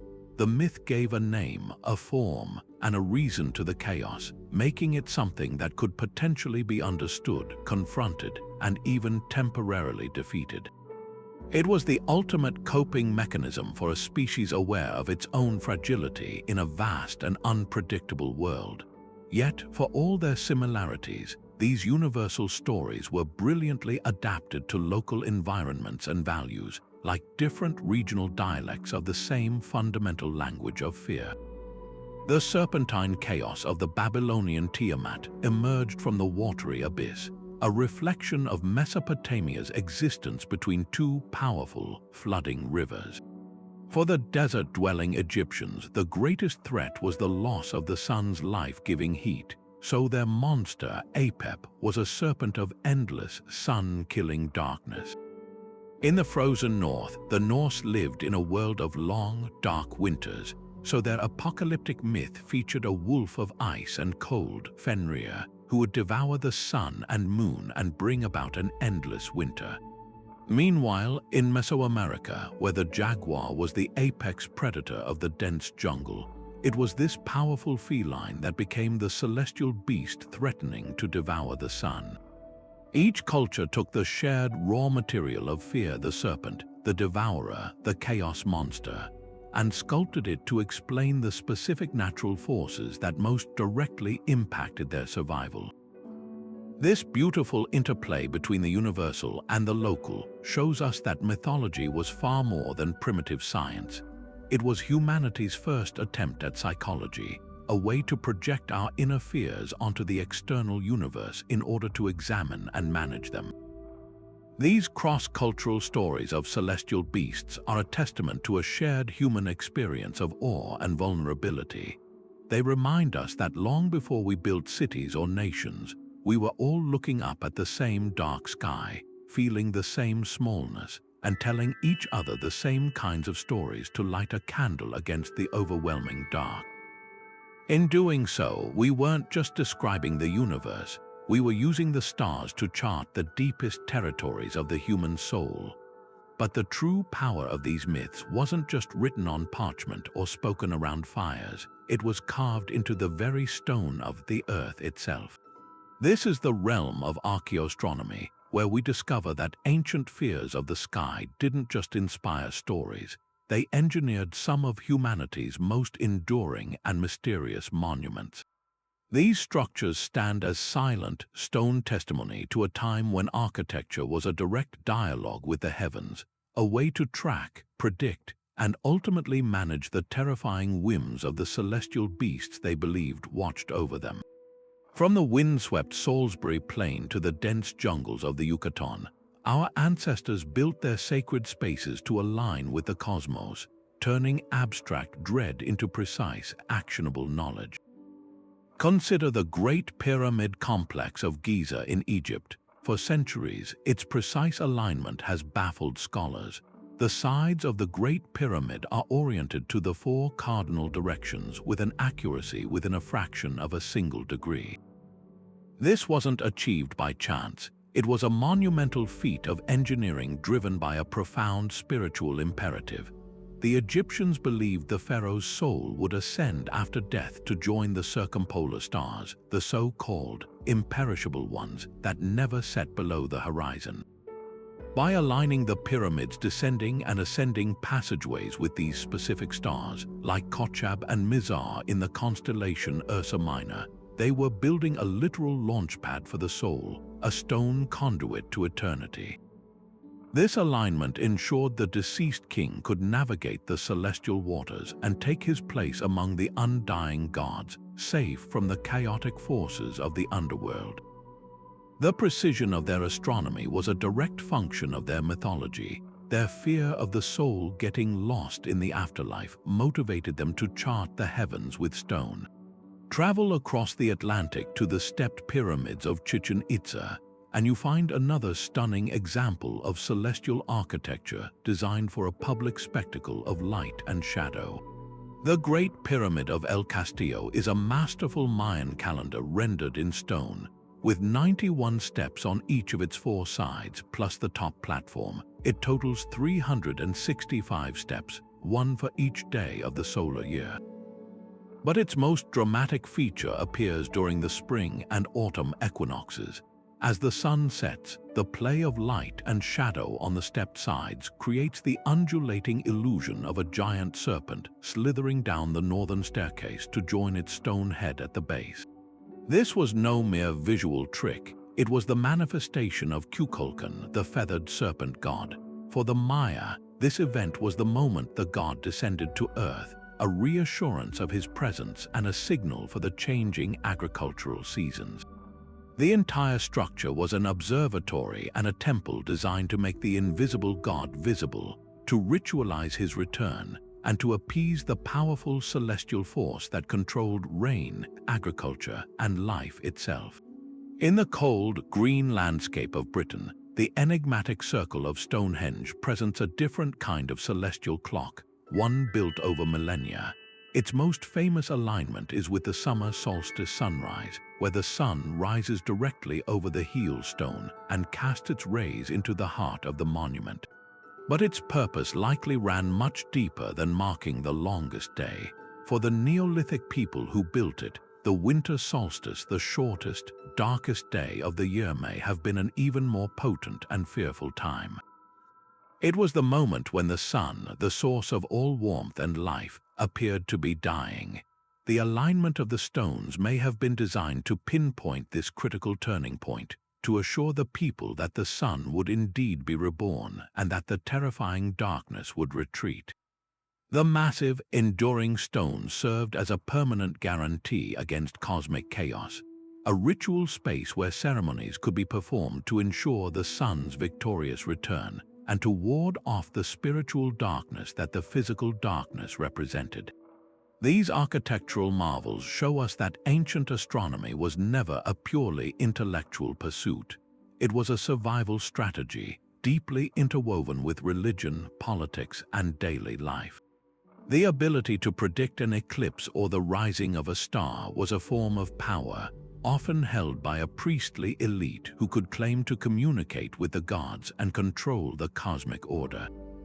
By building these alignments into their most sacred structures, they were not just demonstrating knowledge, they were embedding their mythology into the landscape, making it a permanent, unassailable part of their reality.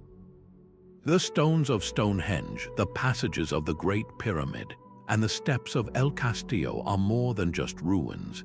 They are the oldest surviving records of humanity's first attempts to measure the universe, not out of idle curiosity, but out of a deep-seated need to find order, meaning, and safety in a sky that was both beautiful and terrifyingly unpredictable. Our ancient ancestors did not possess our scientific understanding of the cosmos, but they were equipped with a powerful, primal psychological toolkit that was essential for survival. At the core of their celestial fears lies a fundamental mental shortcut known as agent detection.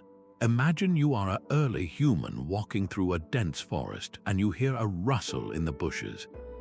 The brain has two options: assume the rustle is just the wind, or assume it is a predator. The cost of being wrong in the first instance is death. The cost of being wrong in the second is a momentary startle. Evolution heavily favors the paranoid. We are hardwired to assume an active, conscious agent behind unexplained events because that assumption kept us alive. Now scale that instinct up to the grandest, most inexplicable stage imaginable, the night sky. A sudden blackness swallowing the sun is not a neutral orbital event. To a brain honed by millions of years of evolution, it can only be the deliberate act of a conscious, hungry being. A fiery streak tearing across the heavens is not a piece of space rock. It is a spear thrown by an angry god. This innate tendency to anthropomorphize, to assign human-like form and intention to the unknown, is the very bedrock upon which all celestial mythology was built. We could not look at the random scatter of stars and see chaos. Our minds insisted on connecting the dots, creating patterns, and most importantly, populating those patterns with sentient, powerful beings whose moods directly affected our lives. This drive to create narrative order from chaos served a profound psychological purpose. It was the ultimate antidote to existential anxiety. The sheer vastness and utter unpredictability of the natural world is deeply terrifying on a fundamental level. Why does the river flood and destroy our village? Why does the plague take our children? Why does the sun vanish at midday? To live in a state of constant, random vulnerability is psychologically unbearable.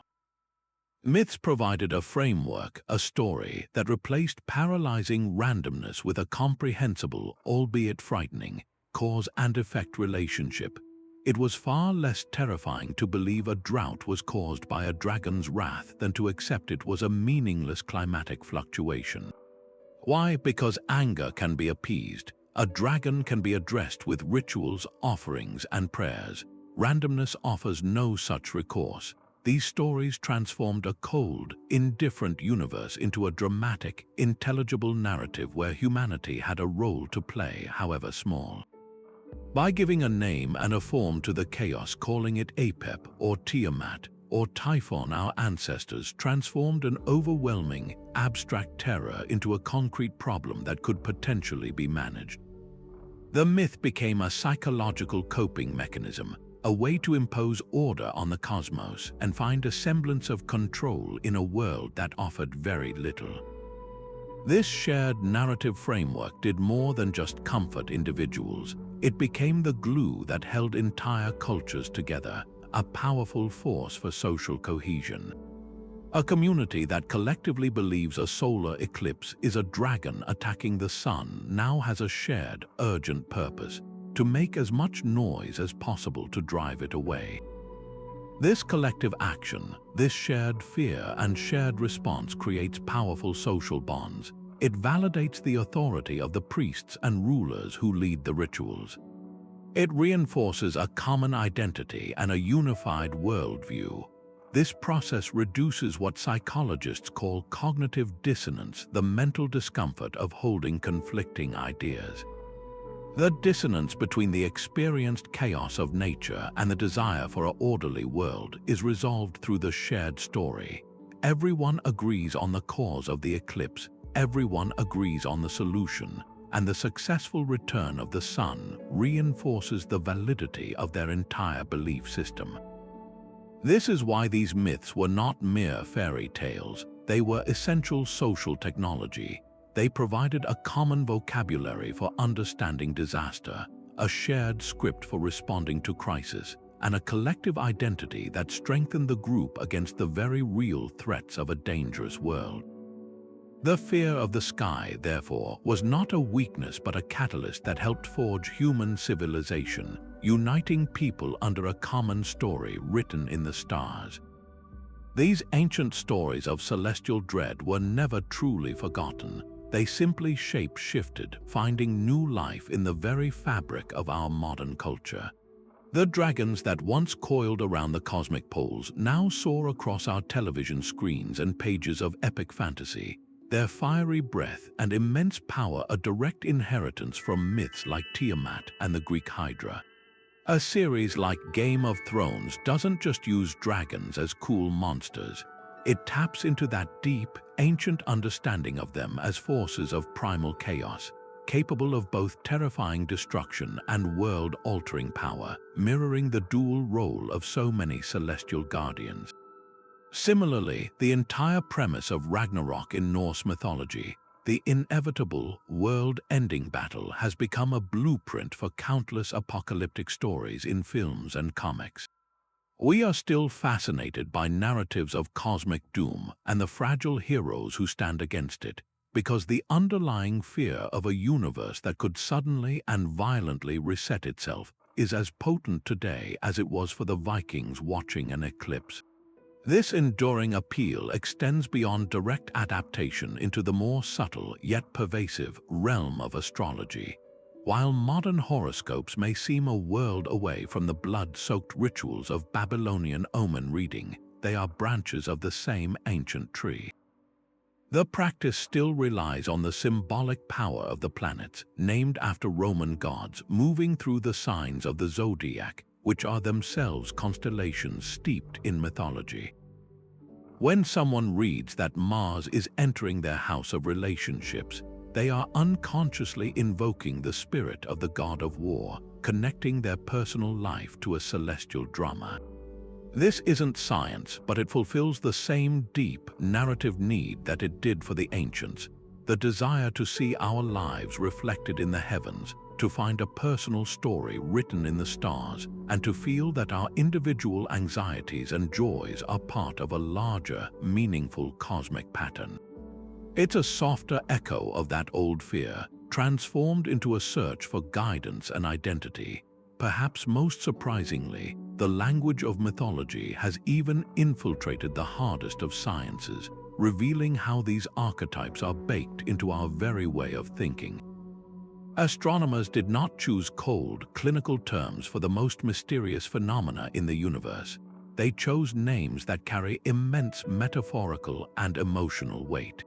A black hole is not just a region of space-time. The term evokes a primal fear of emptiness, of an insatiable, devouring void from which not even light can escape, a concept that would feel entirely familiar to the Egyptians who feared Apep or the Norse who dreaded Fenrir.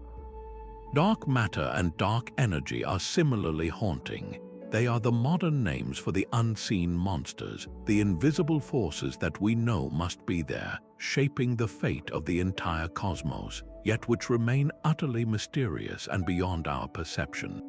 These are not neutral descriptions, they are 21st century mythology, using the best vocabulary we have to describe the terrifying and wonderful unknowns that still lie beyond our understanding. This persistent power is a testament to the fact that these ancient stories are far more than just failed science. They are a fundamental part of human psychology, a primal language we use to articulate our deepest hopes and fears about existence itself. They provide a narrative framework for the existential anxieties that science, for all its answers, can never fully soothe: the fear of chaos, the mystery of death, and our small place in a vast, uncaring universe. By recognizing the celestial beasts in our movies, our horoscopes, and even our scientific terminology, we see a continuous thread of human creativity and resilience.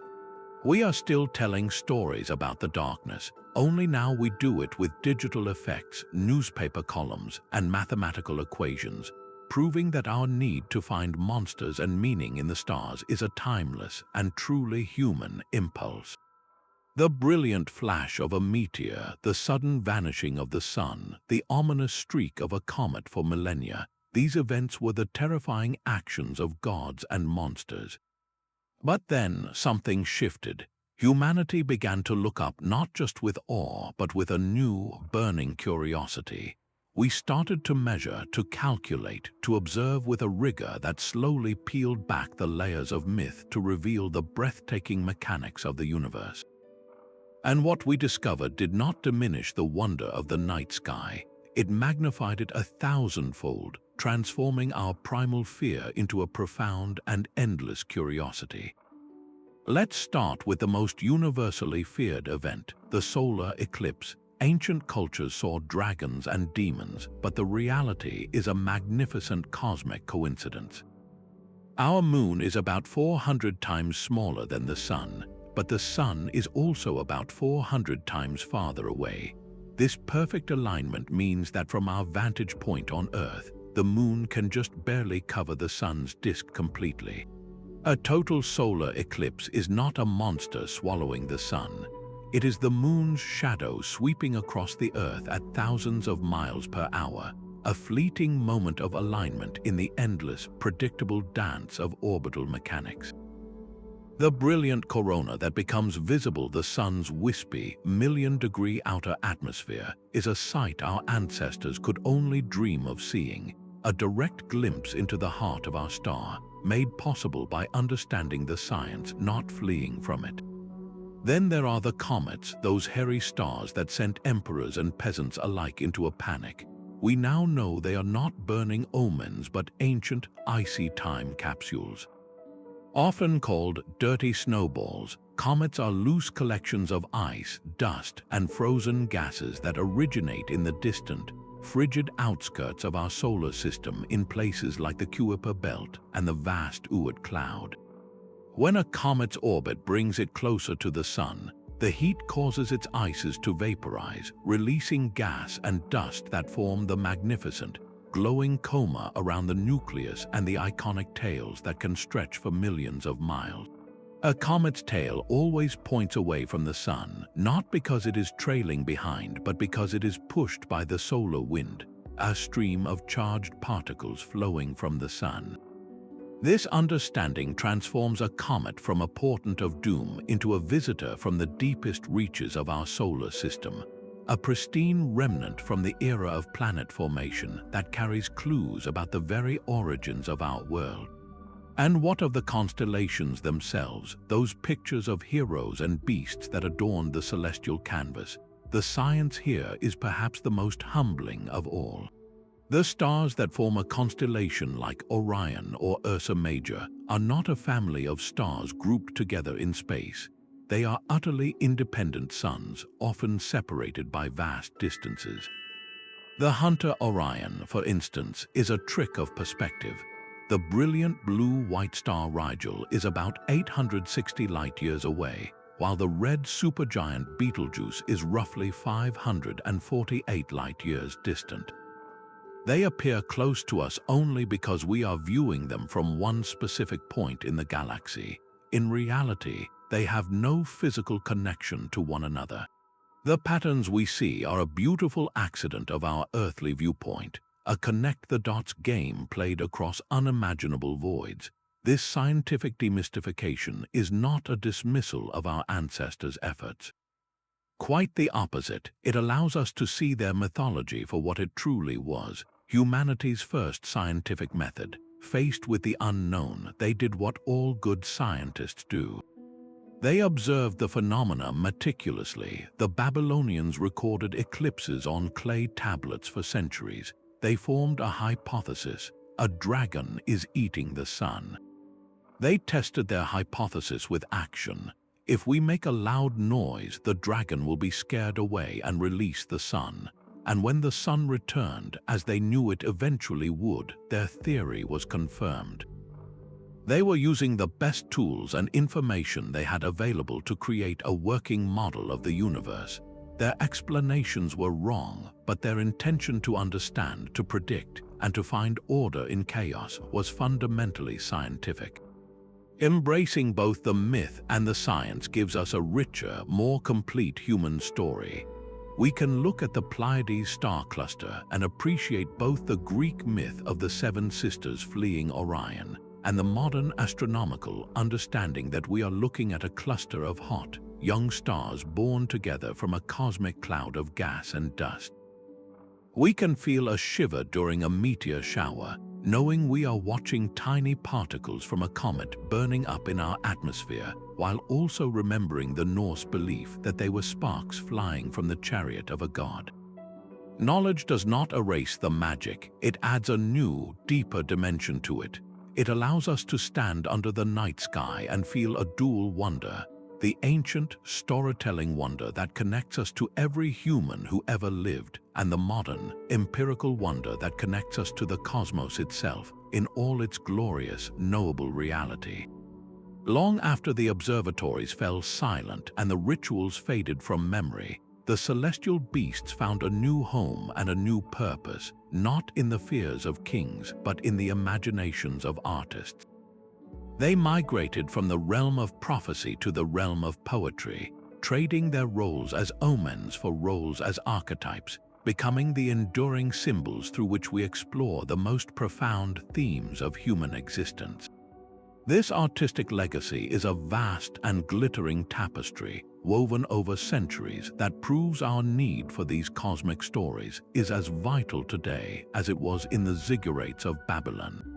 We can trace this thread back to some of the most breathtaking artifacts of the ancient world.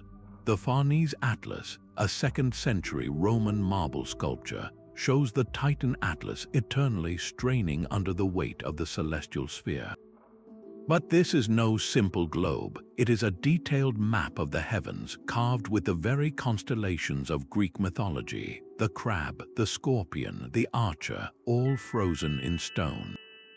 This masterpiece is more than art. It is a theological and astronomical statement, a permanent record of how the Greeks saw the universe structured upon the backs of their myths. Similarly, medieval bestiaries, those illuminated manuscripts describing real and fantastical animals, always included entries on dragons and basilisks. These were not considered mere fairy tales, but real, if rare, creatures that inhabited the remote corners of God's creation, their very existence a testament to a world still filled with mysterious, divine power. These works were not just depicting monsters, they were preserving a worldview, ensuring that the symbolic language of the celestial beasts would be passed down to future generations. This symbolic language found its most glorious expression during the Renaissance, a period when humanism began to dance with mysticism. Artists, armed with new techniques of perspective and realism, turned their brushes toward the heavens. In Venice, Titian painted his monumental Venus and Adonis, where the goddess's lover is destined to be killed by a boar, an earthly echo of celestial hunts. But it is in the intricate ceilings of palaces and churches that the myths truly came alive. Across Europe, artists painted vast frescoes where gods and giants tumbled across clouds, where zodiacal signs circled portraits of nobility, linking their power to the cosmic order. These were not mere decorations, they were declarations. A duke with the constellation of his birth sign emblazoned above his head was making a claim to a power that was literally written in the stars, a direct lineage to the divine drama overhead. The terror of the beast was softened into awe, the chaos transformed into a beautiful, ordered hierarchy that reflected the social structures below. The Romantic poets of the 18th and 19th centuries then took these symbols and turned them inward, using the celestial beast to explore the vast and often terrifying landscapes of the human soul. William Blake, in his prophetic books, populated his personal mythology with beings of immense cosmic power like Urizen and Orc, who were not so much gods as they were personifications of reason, energy, and revolution.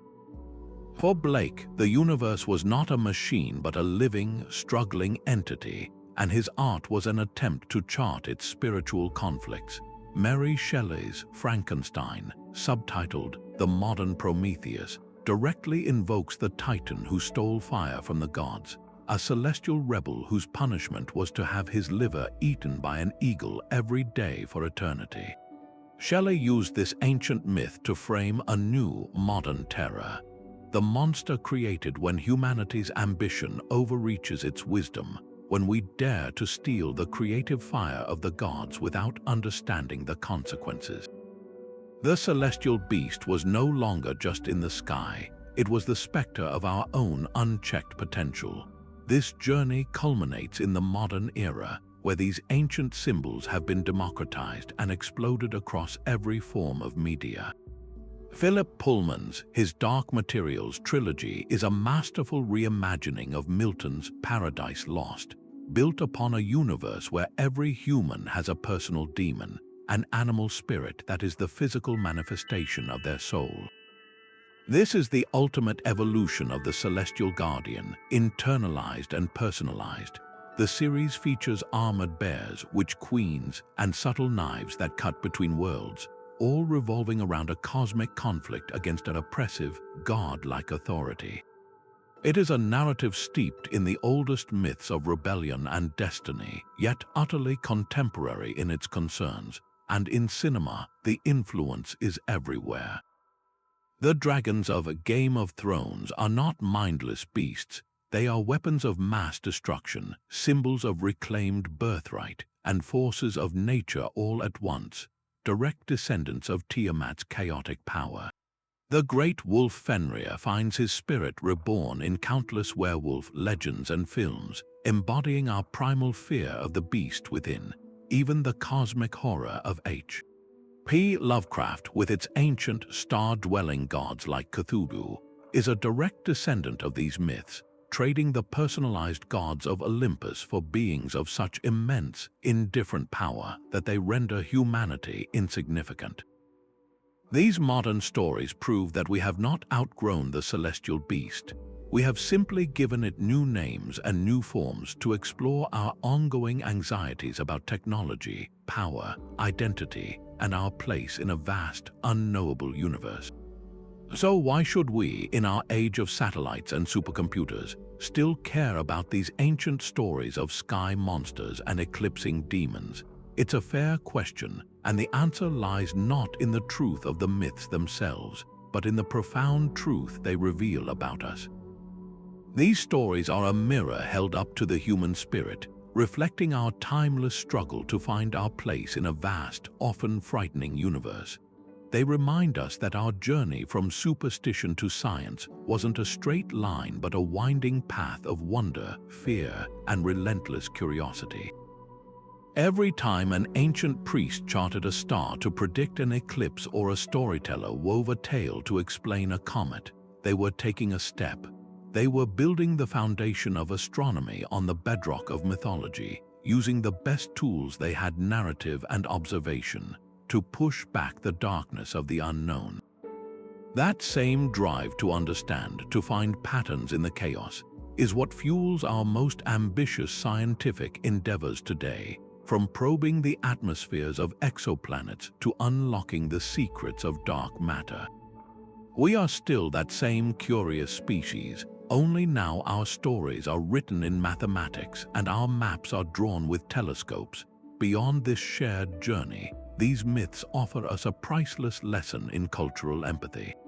When we look at the Babylonian Tiamat, the Norse Fenrir, and the Chinese dragon, we see a beautiful paradox. On one hand, they are wonderfully diverse, each creature perfectly adapted to its cultural environment, the dragon controlling the rains so vital to Chinese agriculture, the wolf bringing the endless winter feared by Norse settlers.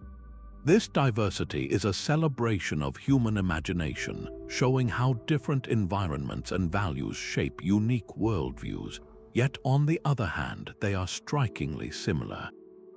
The recurring themes of chaos serpents, devouring beasts, and celestial battles reveal a universal human psychology.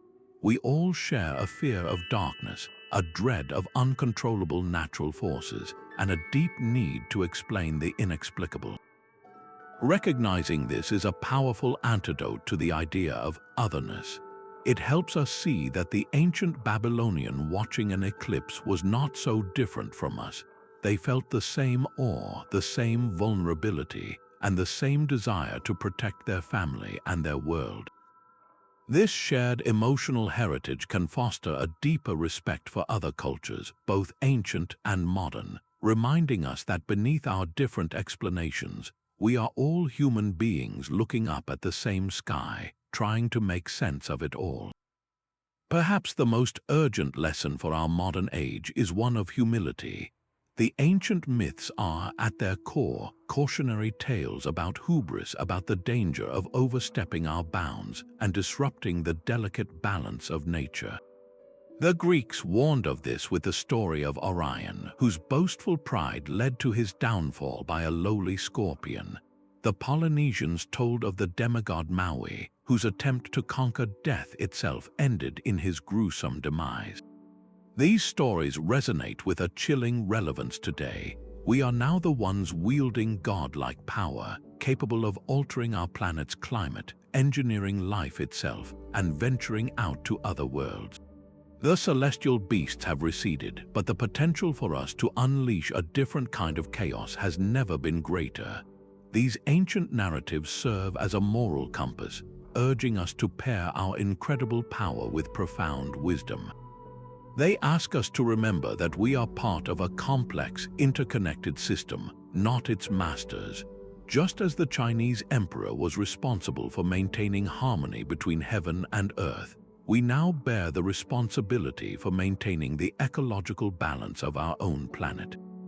Ultimately, the greatest gift these ancient fears offer us is a more holistic way of knowing. We live in an era that often pits science against story, facts against feelings, as if they are opposing forces. But the history of our relationship with the night sky shows us that this is a false dichotomy. Science gives us the how, the precise orbital mechanics of an eclipse, the chemical composition of a comet. But mythology gives us the why, the human meaning of that event, the emotional weight, the connection to our deepest fears and aspirations. One without the other is incomplete. Science without story can feel cold and disconnected from the human experience. Story without science can lead to fear and misunderstanding. Together, they provide a complete picture of our place in the cosmos. By embracing both, we can look up at the stars with a dual vision, marveling at the incredible physics that governs a nebula while simultaneously feeling the echo of an ancient storyteller who saw a great serpent in its swirls of gas and dust. This doesn't diminish our modern understanding. It enriches it, adding layers of meaning and connecting us to the long, awe-filled conversation that humanity has been having with the universe for thousands of years. Now that we've journeyed through the myths and fears of ancient cultures, you might be looking up at the night sky with a whole new perspective and perhaps a desire to see these celestial beasts for yourself.